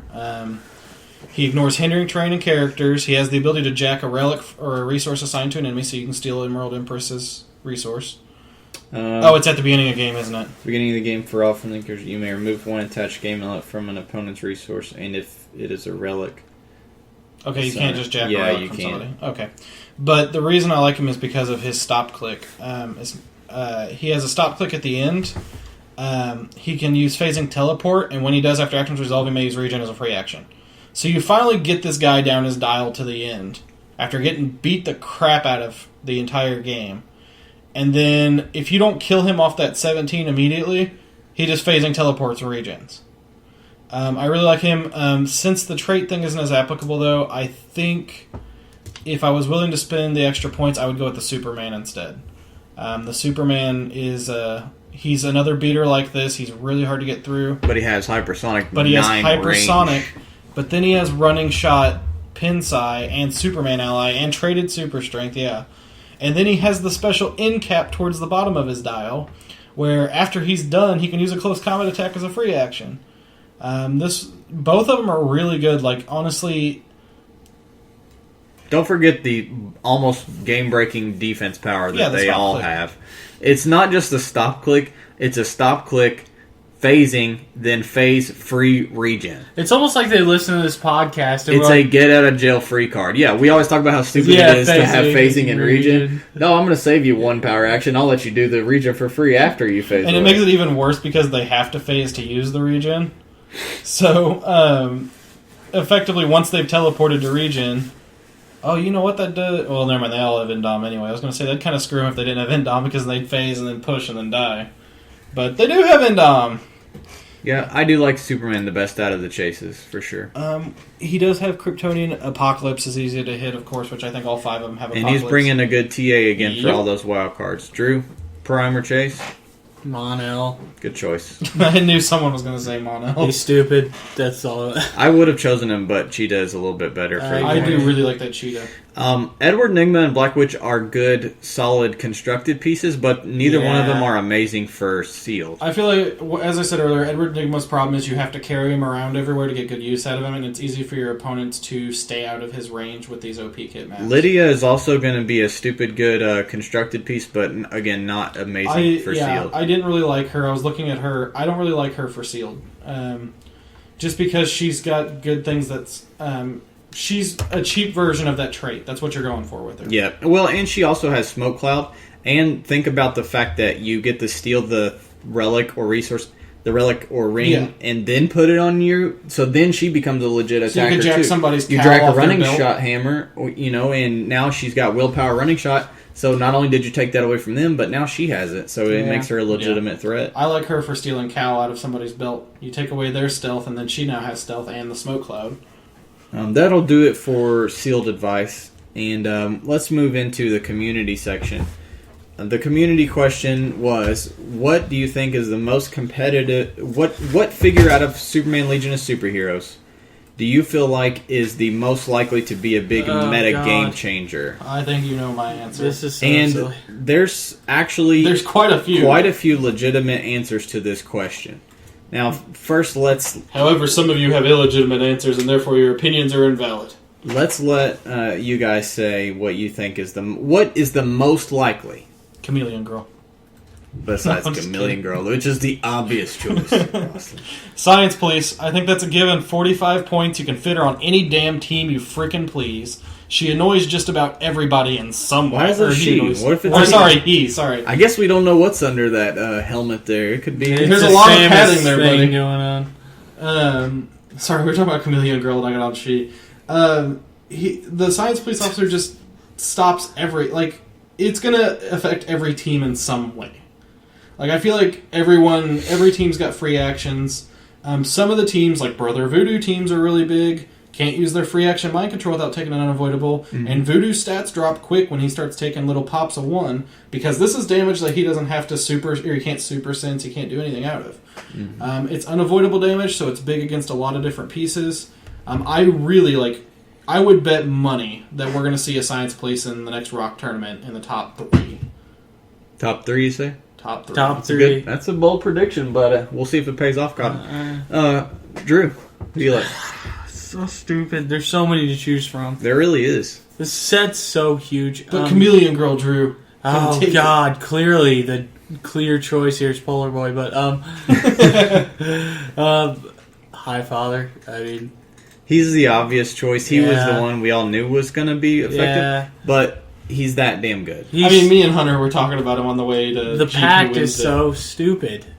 It really is. I was like, I made the comment of, it's not going to take long for someone to break him, and Hunter goes, I already think of 12 different ways to break him. It's not that hard to break him. It Yeah, really is seriously. not. And then not to mention the fact his support doesn't have to hit. I mean, I think that's pretty huge, too. Like, And the TK leadership prop control doesn't tickle your Yeah. fancy, too. No, it all tickles my fancy, it's just... On top of that, I'm going to add Bizarro because of the pros and cons to Bizarro. The Yeah. pro is he's easy to fit on a team, and he has the monster keyword to help with that. And the fact that he can go in any interval of 25, and he's just as good at any of those intervals. Even if you don't want to pay, he's a 25-point Horde token that's better than any of the other 25-point Horde tokens. Me and Corey sat there one night, and we were like, when Bizarro was first spoiled, and we were like, let's bounce some ideas. Let's try our best to find a solution. A catch-all way to destroy Bizarro. We couldn't find one, because no matter what you plan for, he ends up on a click that stops it eventually.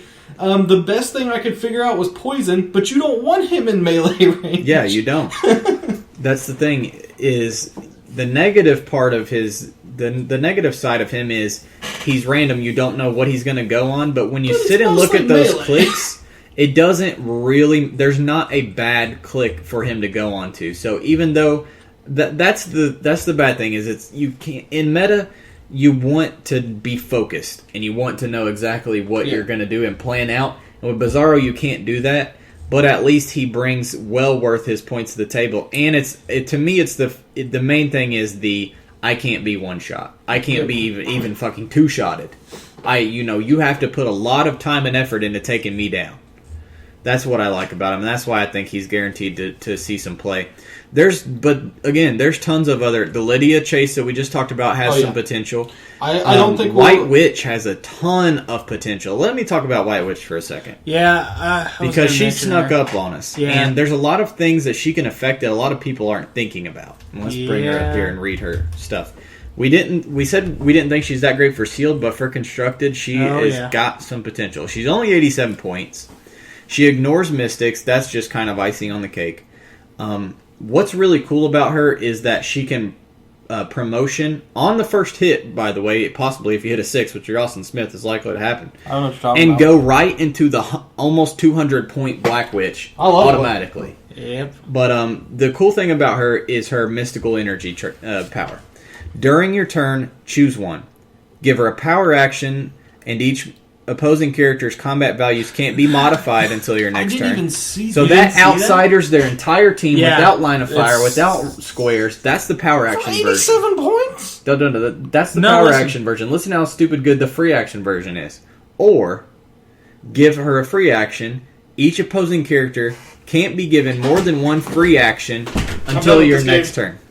She's the silver bullet to everything. She's a silver bullet to Brother Voodoo. She's a silver bullet to Brother Voodoo to He Team can't, Aces. To... if he mind controls, now he can't do prop control. If you move your person up and drop the hammer for the free quake, now you can't pick it up for free from split lip because you already took a free action. I didn't even see her. Like, honestly, she's... You can't charge and then perplex or outwit or prob or anything Where because you Science took a Police free deals action. the damage, she actually flat out shuts it down where you can't. And she brings a WoW card to the table. She brings a 7 range end cap to the table. So imagine for free doing the free action thing and then sitting and end capping, with that, or going for the damage. And she also has 3 clicks of support after that, by the way. With 9s and 10s. With 9s and 10s. Oh yeah, and just precision strike. And then, like I said, if she lands a hit or two, she can promote into Black Witch, which is almost 100 more points than she is. And an 170 amazing points of attacking power and the Mystic's team ability and 9 range 2 bolts. She's really freaking good. And she, again, has the mystical keyword. That's the big thing in the meta right now. Yep. While I wouldn't bet, like I would with the other piece, that she would make a top 3 team, we are going to see White Witch. I would almost say it's a guarantee. I'm sorry, but just power action outsiders, their entire team is just... Because we've talked about that before, like Black Lightning. We've played Black Lightning with a belt before just to get a single outsiders. And that's like, what, 80, 90 points, right? What's that? Black Lightning's 87. Okay, Black Lightning with a belt is like 90 points. And we've played him mostly for the outsiders before. Oh, yeah, for sure. Can we imagine... He brings other stuff to the table. Yeah, but I mean like a 70-point version of him that outsiders the whole team. So Tachyon is okay, but I don't know that he'll be meta. I really can't don't say think that. he is. But he has a little bit of potential. The one thing he is good about, though, is for a lot of pulse wave characters, it's kind of hard to perp up their damage so they can pulse wave. With him, at least, it's really easy to perp up his damage 3 times with a good perp team. Have him run 10 squares and blast one person.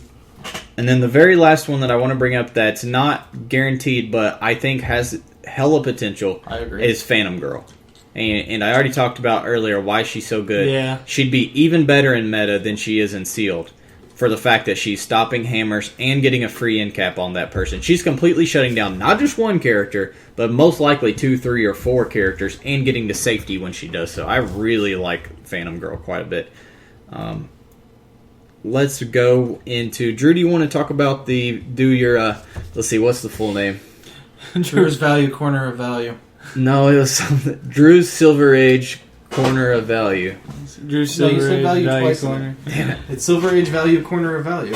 About the valuable Silver Age... How about just let's go with Drew and see Value what he's Corner going to of say. Alright, so, for the value corner this week...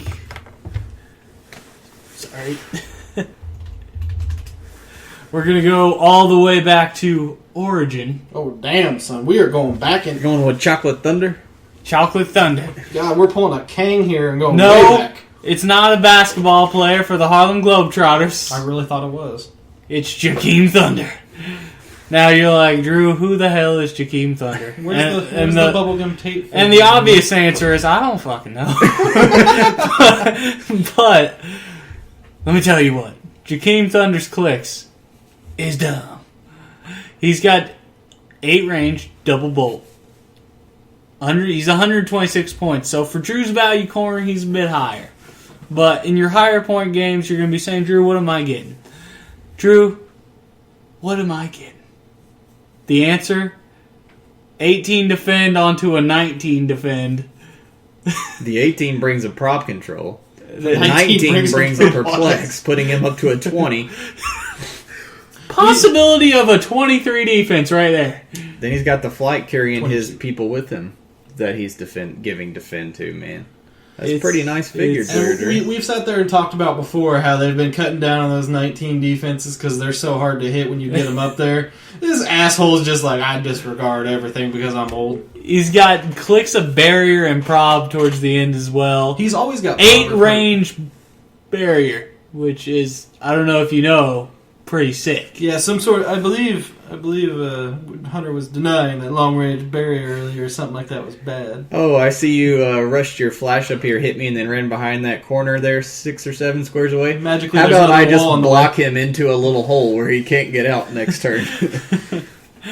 He's so fun. This piece is $2. The only thing I don't like about him is his keywords. Well, he's got Justice Society and Teen.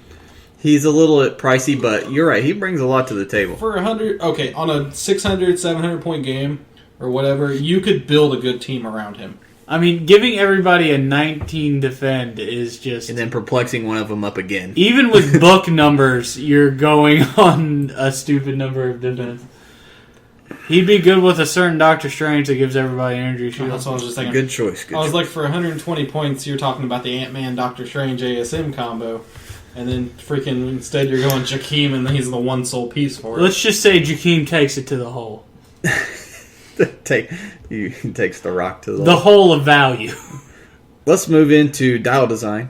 And this was the last week for Dial Design month, February.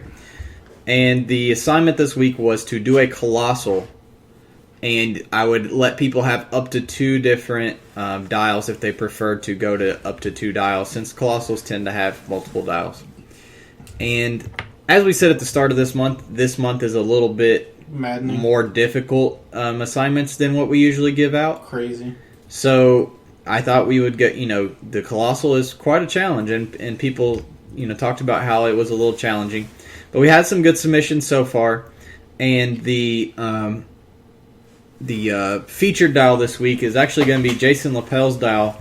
He's been turning in dials since the very beginning, and we hadn't spoiled any of his dials yet. And I actually thought this was probably, at least in my mind, this was my pretty creative Colossal. This is my favorite of his submissions, so I wanted to make him the featured dial this week. He did the Royal Couple, which is Aquaman and Mera, but they're on a giant sea creature. And you'll kind of get how on a giant squid, and you'll kind of get why. And he has a lot of cool flavor with that. It's 500, 350, or 250. Keywords are Animal, Atlantean, Justice League, Mystical, Monster, and Ruler. And has lots of special powers and that are all pretty flavorful. He's got Improved Movement, Destroys Blocking, can carry no matter what the symbols are, and he can carry peanut-based characters as if they were tiny. And is adjacent... And adjacent is within 3. So basically, he can carry people who start 2 or 3 squares away from him. He can still pick them up. Yeah, he can reach out, grab them, and then bring them with him. We need more Colossal monsters. He has a couple traits. Queen's Command to the Sea. The row in front of him is considered water, and all rows back to your starting area is water. So he basically brings the water with him as he moves up, which I thought was really cool. True King of the Seas is another cool trait. While there is no Aquaman in play, Royal Couple, which is the name of the monster or the figure in general, can use a free action, 7 range, single target attack, lock damage 3, and has Battle Fury. So basically it's pissed off if Aquaman's dead or isn't there to mind control it and keep it, kind of intact. Give Royal Squid a 4 damage, the next lower starting line. Oh, sorry, he's explaining how it works. The other trait, they aren't real. Royal Couple can use reach for 3 squares, so it has an improved giant reach. Again, its tentacles can reach out 3 squares. It can use plasticity, and it takes 1 less damage from all attacks. This power cannot be ignored. When targeted with Outwit, roll a dice if it's a 5 or 6. The character countering Royal Couple has that power related to the Outwit counter, so it basically cancels out their Outwit. Or if that Outwit came from a special power that gives you other stuff like Outwit, Leadership, Prob on the same thing, you lose all of that completely. A special movement power of Charge and Quake that gives tokens but doesn't deal pushing damage. Which, when you have a 3 square range on your giant reach, a Quake with tokens is pretty nice. I think we've talked about how good freaking Shuma is with his 4 range Quakes. I also really liked this attack ability. It's called Ink Cloud. You can use Super Strength and Smoke Cloud. A Smoke Cloud makes 12 markers, but has to all be in water. And the Smoke Cloud is a free action if they have 2 tokens. All Atlanteans in the Smoke Cloud can use Stealth. So I liked the whole, it's ink and the smoke has to be in the water. I thought that was kind of cool. Late Dial, they get a regen click called Regrow a Limb. It's a stop click. They can use regen and super senses. When they have 1 or more tokens, they can use regen for free. And then they have a little bit of smattering of proper plex support. So I really liked it. I thought it was cool, especially the moving the water with you, the reaching with your tentacles out 3 squares to carry or to melee. I thought that was really cool. It gave me the boss fight vibe. Yeah, I love in Colossus. I feel like when you played this clicks, it's a story. It would be easy to envision what's going on in the battlefield. It reminds me of actually the recent. Oh, I shouldn't say recent. Since New 52, when they did the whole Atlantis invasion. Like, that's exactly what I was thinking of. Battle of Atlantis. Yeah, it's the arc. So throwing Atlantis. That's the feature dial this week. We will have scores up. We'll do our scores tomorrow for that and announce the winner for February. Best build, we do have an assignment for you guys. The best build will take place this coming Saturday, March the 8th. And here's the assignment for you guys to build a team for us. If you're not familiar with best build, I give you a build rules for an event coming up. You submit teams to us through Gmail or through the threads that I'll create on Reddit and HC Realms. And then we will each pick one of the teams and we will play it. The one of us that scores the best, the person who submitted that team gets 6 custom poker chips that I will make for you. What's up? I was just going to make a green joke, but go ahead. Oh. I was going to say for those little green, I guess you could explain it. So we're doing a St. Patrick's theme event, even though it's a little early. The reason for that being that because we're all going to be plastered when the real one rolls around. on March 15th, which would be the next Saturday, that's closer to St. Patty's Day, we actually have Indie Comic-Con up here, and most of our players will be up there, including myself. And so we're not having clicks that day. So we're having our St. Patrick's Day event on the 8th instead. And here are the build rules that you'll be building a team for. Silver Age, 400 points, which is basically Golden Age, but with no feats, battlefield conditions, or what's the other one I'm forgetting? Event dials. So Silver Age, 400 points, no resources. You can use special objects and you can use ATAs. At the start of each turn, if your opponent's figure is not wearing green, meaning showing a dark green or light green power on their dial, Do you get to pinch your opponent? you get to pinch the figure for 2 unavoidable damage. Jeez. So that's at the start of each turn. So at the start of your turn, you check your opponents. If you manage to knock them off a green power, you get to automatically click them 2 clicks. Would outwitting a green power work? No. Oh, It's showing on their dial, meaning that it's visible to the human eye. I'm going to bring so much white out. All standard size maps are allowed. So that's pretty easy to build for. You look for a figure that has a lot of charge, a lot of reflexes, some super strength, or some enhancement even if you wanted to go range. And you don't have to have it on every click to be legal. You can take a risk and have a figure that has a couple clicks without it and just hope that you don't get knocked onto those clicks, but that's a little bit of a risk. So that's the theme for that week. You can submit that to Dial H For Heroclix at gmail.com. Or if you're on the HeroClix subreddit, you'll see it there and on HG Realms as well. Moving into the game section. Well, first I want to do a quick comics by myself. Just a very quick summary. Because I finished Ex Machina, which I haven't talked about on the podcast yet. And that is a very good book. And I highly recommend it to anybody who would be interested in it. Let me bring up the details of the writer and artist. Just a very quick summary. It's written by Brian K. Vaughan, who writes Saga and Why the Last Man. It's very well drawn too. Let me see who the artist is because it really truly is very well drawn. Tony Harris. This book is about a mayor who used to be a superhero. Basically the only superhero in existence. This isn't a world where there's all kinds of superheroes. He's kind of like Rocket Man, I guess. But now he wants to move into politics, and it's like half cool superhero, like not necessarily superhero, but cool stories and mysteries that go back into his personality with all these cool characters that are in the story. And it's kind of half political and what's going on. It deals a lot with 9/11. It deals a lot with terrorism and stuff, and it's extremely well written. And towards the end, some really cool moments come out. This is I think you guys would enjoy this if you want to give it a try. It's about 50 issues long. This is something else I gotta add to my list, Hunter, because that list is like 2 pages This long. isn't you have to read this comic before you die, but this is if you read this comic, you will love it. Well, I'd prefer to read it before I die rather than after. I guarantee you like it. Basically, this is a guarantee you will like it if you read it. It does sound like something I really would like. Legion of Superheroes is the other thing I want to mention with the set coming out. So I tried to read the Great Darkness Saga, which is what the chases are based off of. I read like 2 pages of it and got tired of it. You guys don't read... The Great Darkness Saga. Don't go back and try to read it. That was one of the biggest pieces of shit comics I've ever tried to read in my life. The art's pretty cool. The writing... It's classic. The writing is so old. Okay, for the book not really being that old, like about 20 years, the writing feels so freaking old, like you'll want to kill yourself. The books that we That's a pretty hyperbolic statement. No, you know how our biggest pet peeve with old comics is...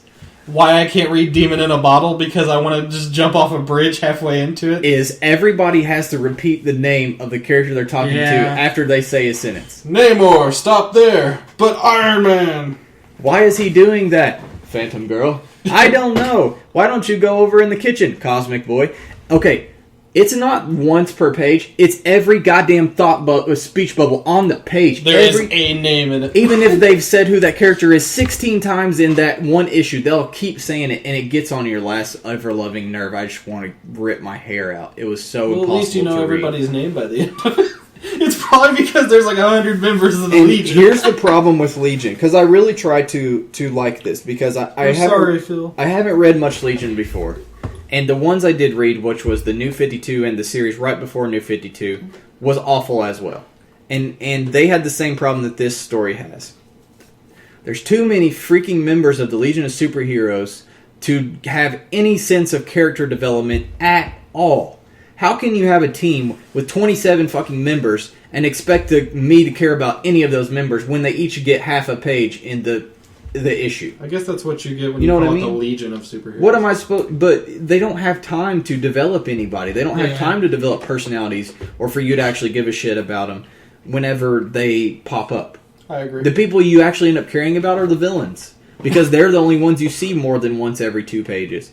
But Phil keeps telling me I need to read Legion Lost, because it is a more focused, only 6 or 7 guys, focuses on them for several issues and their story, and he says that is very good. So I'm going to give that a try. I'll give you feedback. So far, I've read 3 separate series of Legion of Superheroes, and they've all been balls. I'll just say that. Not to mention, and once again, sorry, Phil, but God, where these names of characters in the Legion of Superheroes? I like them. There's some really that are, old, I know they're old, but it They're sounds like they brought a notebook into a classroom of kindergartners and said, make up some superheroes, kids. How about Matter Eater Lad? Or how about Chameleon Boy? Or Ultra Boy? Matter Eater Lad has one of the better sculpts in the Superman set. Yeah. Alright, let's move into the games section. This is a amazing month for games that's about to kick off. Dear God, amazing doesn't begin to describe it. I'll let Austin talk about Titanfall since he loves the game so much. We all enjoyed it quite a bit. There's not just Titanfall for me to talk about. And it comes out next Tuesday. So we've talked. We've been waiting for a good opportunity on the podcast to talk about Titanfall, because we both played the beta. Drew played the beta actually too. Oh yeah, Drew. Yeah, sorry, I forgot that you played it, buddy. Yeah, no. Titanfall was the game that was on my radar, but I didn't want to get my hopes up over.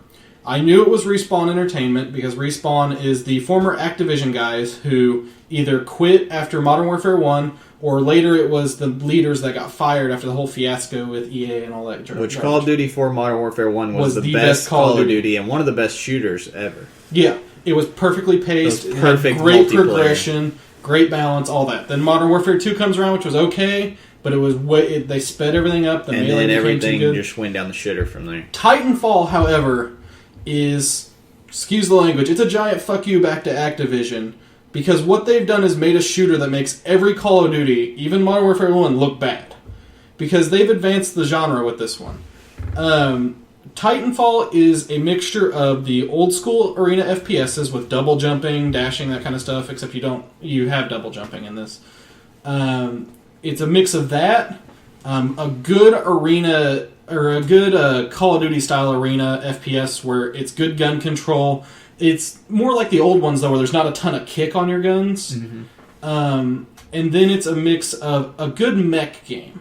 I would say Armored Core 3, as opposed to like the later Armored Core games or stuff like that, where your mechs feel like they have weight, but they also don't feel like they're super agile anime style flying through the sky cutting everything apart. Because they can't jump. They feel like walking tanks. Yeah. But in the hands of a capable pilot, they're really good. Now the thing about Titanfall is it's all around a good game. Like, you have great maps, you have great gameplay, you have great gunplay, great game modes. It's just, I wasn't expecting it to be as good as it was, and when the beta went open, I was like, I'm going to give it a shot, I'm going to see what I think. And dear God, I sat down that night and I was up till freaking 3 in the morning playing, and I had work the next morning. It's so much fun. Like, there's so many different ways to play it. The Titans are well done. They break up the game to where it's not just running around shooting the whole time, but at the same time, they don't give you too much of an advantage. Mm-hmm. Like, I was really afraid... They're easy enough to take down. When the beta first started, people whined because when one team could get a bunch of Titans and wreck them. But it was kind of funny to see as the beta went on, Titans became kind of almost walking death traps at times for the dumber people, because when pilots really learn how to capably use their skills, to use stealth, to jump up on Titans and rodeo them, to go ahead and explain the way the Titans work. In the game, you're on foot, you're a pilot. There's little AI grunts like squads of infantry that move between points and stuff like that on their own too. After 3 to 4 minutes, you get your Titan. You're able to call it in somewhere, it falls from the sky, you mount up in it, and it's a giant robot. You outfit it like you'd outfit a character. You give it weapons, you give it abilities, all that stuff, perks. Every time you kill someone, capture a point, or kill an AI grunt, the time on your Titan is reduced. Actually, it's damage. It's not even kill. Kill just gives you a small bonus. So as you're out there playing and doing well, you can advance how fast your Titan calls in. And once your Titan lands, you can leave it on an AI mode. And it'll patrol and guard, or it'll follow you, or whatever you choose to do. Mm-hmm. Giving AI orders is pretty slick. It's round robin style. You just hit the button once and it cycles through. There's 3 orders there, or there's 2 orders. There's guard and there's follow.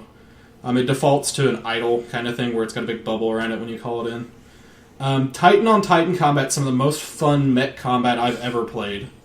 It's definitely, the game has a huge skill gap, but it's a good one. Like, I feel like a very capable infantry player is noticeable over a crappy infantry player. In the same Titans, one good Titan pilot that knows what he's doing, is good with his weapon, can handle 3 enemy Titans at the same time.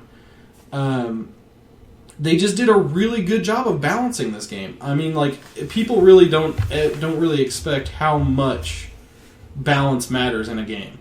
But when you have a game that's so masterfully balanced like this, where every weapon is good, every Titan weapon is good. I've seen forum discussions where people are arguing about weapons and no weapon is predominantly on there. There's so many strategies, so many ways to look at things. It was off my radar because last I heard about it was at E3, and at the time it was said that it was only going to be on Xbox One, and I don't give a flying shit about Xbox One. So I was like, well, this looks really cool, but I'm never going to play it. But Hunter, don't you want Killer Instinct? But then later, I do. It's terrible. I know. You're not missing anything. I loved the old Killer Instinct though, but you wouldn't love this one. Anyways, it was off my radar. And then apparently it got a PC release that I never heard about. Yeah, so then when Austin says it's on beta and it's on PC, I'm like, well, I need to try this out. The game's fucking fun.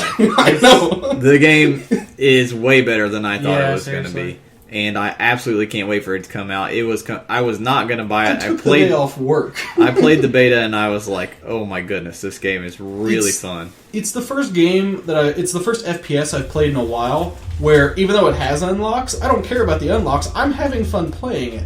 I capped out on the beta and unlocked everything. I still kept playing it because I was legitimately having fun playing Right, it. that's what I was saying is I usually quit when there's nothing left to unlock, and I wanted to keep on playing. And I felt myself getting better as I played too, which is always a great thing in a game. Yeah. When you feel between match to match you're getting a little better at what you're doing.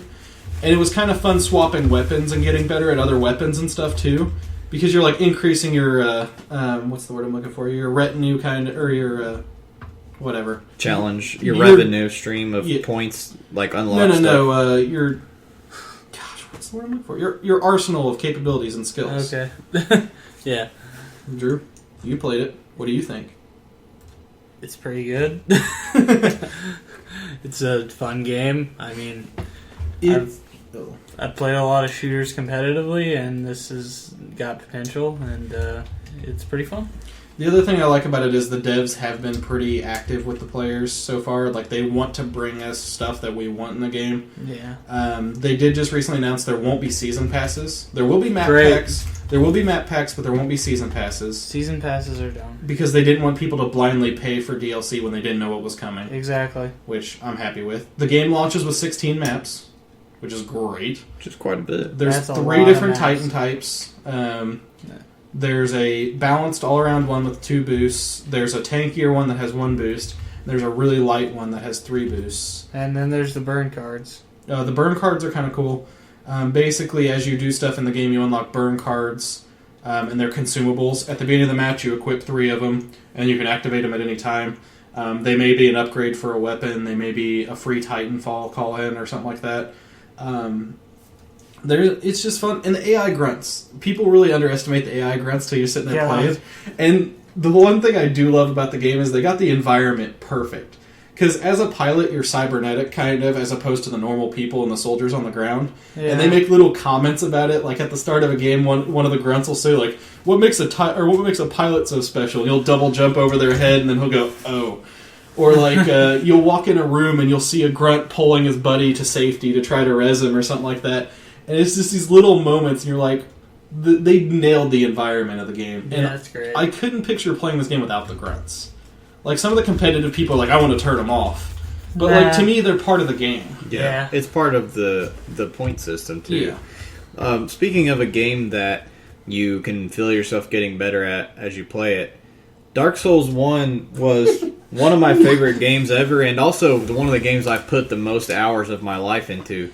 And Dark Souls 2 coming out next Tuesday, I already have a little bit of a half chubby at the moment. I don't blame you. By about 4 or 5 days from now, I'll be flying full stat, half mast, and then from there on out, I'll just be excited. Rock hard! I've taken a week off of work for this game. That's how serious I am for this game. See, I'm waiting for the PC. Me and Aaron are waiting for the PC release, of course, but yeah, I'm excited for it too. If you guys aren't familiar with Dark Souls, don't be scared away by the difficulty. Because with time and patience, even horrible players will learn and get good enough at it to really enjoy yourself. And this game also, one thing I really like, and one aspect that people don't always realize, it has a great story, but the story's not thrown in your face. You kind of have to work. Yeah, you kind of have to work to get the story, but the story is really cool. And the environment and the aura and the aesthetics that it creates is just second to none. Aaron sits at work listening to. There's a YouTube video series that explains the backstory and where in the game it talks about. There's actually it's a really good. There's series. some really good YouTube videos like that. And Dark Souls is one of those games that I like because you build your own character in any way you want, pretty much. Like, you come at the game how you choose to come at the game. Yeah. And your challenges change depending on that. It's the kind of game you could play through multiple times with different characters and have a different experience every time. Yeah, you're telling me. I have like 600 or 700 hours on PS3. And then 2 other games, or one game I did play that I just wanted to quickly say is really good and worth you guys' time is Hotline Miami. Okay, we're going to talk about Hotline Miami. Have you played it? I love Hotline Miami. Okay, the game was sick. Hotline Miami, I don't care what people say, you will not find a funner game. It's so amazing. The 5 or so hours you'll spend playing it are just a giant. And it has quite a bit of replayability too, like trying to go back, beat your scores, unlock more masks, and try different masks on different levels because they all give you different powers. But the cool thing about Hotline Miami is it tricks you. Oh my gosh. At first, and then towards the end of the game, you'll get the subliminal messages that the developers are sending you about violence in video games, and I don't want to spoil it for anybody. And it has one of the best soundtracks. That's exactly Yeah. what I was telling Austin when I was playing. I was like, this game Yeah, has it's- like one of the best soundtracks of any game I've ever played in my life. It's like so amazing. Sonic included. Like Yeah. this is a great soundtrack. And Sonic is regarded, at least with me, as having... For soundtrack wise, Yeah, Sonic's the yeah. bar. I mean, that's I where go he with set the bar. old Sonic game soundtracks. Yeah, the That's newer what I'm ones. saying. Yeah. Even No. some of the newer ones are We really don't good. we don't 3D talk Bla- about the 3D new Sonic. Blast had my favorite soundtrack of them. Oh Almost. my god, shut Even up. more than 2. You Dude, can't... 3D Blast had a great soundtrack. You cannot say Sonic 3D Blast had a better soundtrack than Sonic 2 or even Sonic 3 Sonic and 2. Knuckles. Okay, Oil Ocean takes it. Sonic World. You don't know anything about... I will get into an argument with you about Sonic music for hours. All right. So, anyways, I've been playing Last Remnant. Last Remnant's a game that came out a few years ago. Shut up, Drew. Shut up, Drew. Playing Last Remnant. Last Remnant's a great game. Great. It is a great game. It's a fun game. No, it's a great game. No, Austin, a great game is a game that has... Okay, if people can say that any of the Final Fantasy series, like just name one off the top of their head and say it was great. 6. FFX. 6 was amazing, and Okay. FFX was amazing. Okay. But I'm just saying, Listen. there have been plenty of FF games that have been mediocre that people overhype the shit out of. Oh, you mean that- every Final Fantasy game ever created, Pretty much, but Except 6. 10 and 6. including 10 and 6, and I love 10. That's true. Fuck you. Anyway, They're all overrated. Last Remnant was made by Square Enix. It is basically a Final Fantasy game without the name. It really but the is. combat system is so good in that game, It and is. the character development is. Bullshit. The character development's great. Bullshit. What did you do? Rush through the main story? Ha.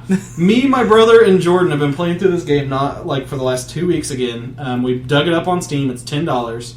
The 360 version was buggy as hell and had a lot of problems. The game kind of flopped on release because of that. And then 6 months later, they released it on PC with a patch, all the DLC included, all that stuff. And it's really great on the PC re-release. The combat system's cool because instead of running like 5 single characters in a turn-based game, You have 5 squads. Yeah, with 5 characters. Yeah, and each squad has up to 5 characters. So you pick and choose how you build your squads. Like you can intermix healers and tanks in the same. It's squad. actually a lot like HeroClix. It kind of, yeah. But the way it works is when you attack a squad or an enemy squad, your squads become deadlocked. And once a squad's deadlocked, they can't go attack someone else. Really, unless they try to break away first, which if they fail to break away, they get beat. That sounds familiar. What did I just say? But until one of the two's dead. So if a squad's deadlocked and another squad attacks it, they get a flanking bonus. And then each additional squad that continues piling onto that enemy gets a higher and higher bonus. So like you have these big boss fights, and they can multi-deadlock, and so they're Yeah. locked in with like 4 squads, and your 5th one comes in and flanks. And it's just really cool, and it's really well It's a done good combat game. system. For $10 on Steam, I can guarantee you'll get 10 hours of Oh, play yeah. out of it. If What? you like, You get more yeah, than 10. or you'll get your $10 worth of play out of it, I should say. Okay. The main character per Square Enix typically Is is the- annoying as shit. Well, he gets better. The voice acting is a little shaky in the first like 15 minutes of the game. It noticeably just Hour steps up and a out of half, nowhere. but yeah, go Okay, ahead. fine. It noticeably steps up later. I'm just saying. There's a lot of really good, enjoyable characters in it, especially as you get farther in the game and start picking up more. For $10, if you have Steam, if you like Square Enix games, I would recommend that game to anybody who's big on Final Fantasy type games. And then speaking of Final Fantasy FFX remake, HD remake, Oh! come out the week after Titanfall and Dark Souls 2, so I'll be Since- playing since- those. Why? Since And we're- Stick of Truth comes out the week Yeah, before. and Stick of Truth comes out on the 4th. Since so- we're kind of in a public forum, and you guys are probably going to berate me, but Final Fantasy X was okay. that's fine. I don't. That's fine. It was my Not favorite. everybody likes it. It was my. It was my personal favorite of the Final Fantasies. Okay. Mine too. Absolutely. And Also, I've been playing. Listen, I 14. have a lot of memories with that game, and it's great, and it's a lot of fun. I think the plot twist but for I what really got me. hate 60% of the characters. in the cutscene too. I liked a lot of the characters. I don't like Titus. I don't like Waka. I didn't really like I Titus. don't like Lulu. I don't like Lulu and I don't like Titus. I agree with that. I don't I- like Yuna. I like Lulu. I I like like Yuna. I kind of like Titus. I love and Riku. I could care less about Waka because he's not supposed to be a serious. I like Kamari, and I like Aaron. And Arn's a badass. How And can you not like Arn? the tiger guy. That's I what he said said, Kamari. Kamari. Oh, he said. Sorry, I didn't hear you. But for me, like honestly, I like Final Fantasy games. I'm not like massively in love with them. Like I'm some not people either. are like nerd boner whenever freaking But another one's announced.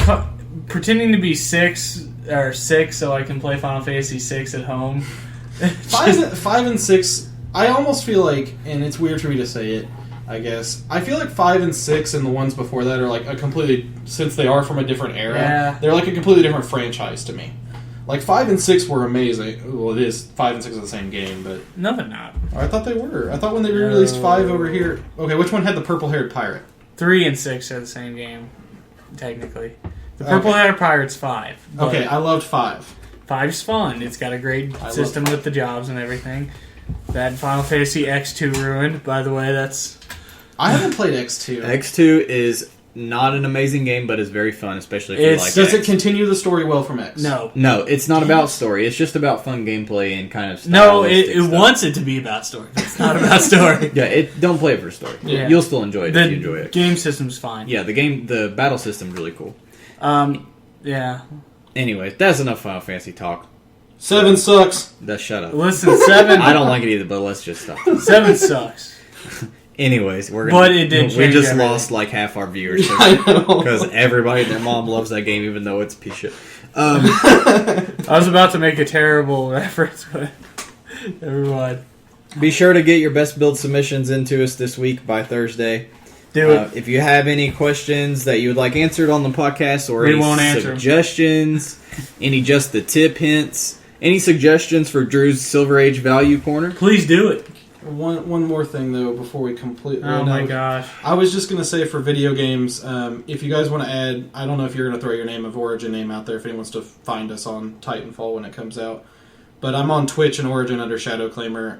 You can follow me on Twitter to get notifications if I stream, and I'll be streaming at midnight on release day.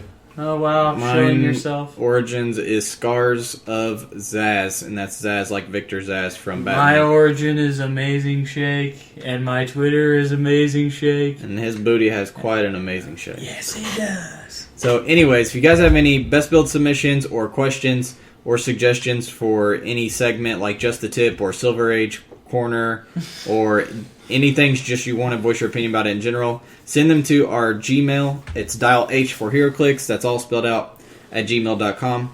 Also, like us on Facebook, follow us on Twitter. And until next Saturday, See you later, ladies.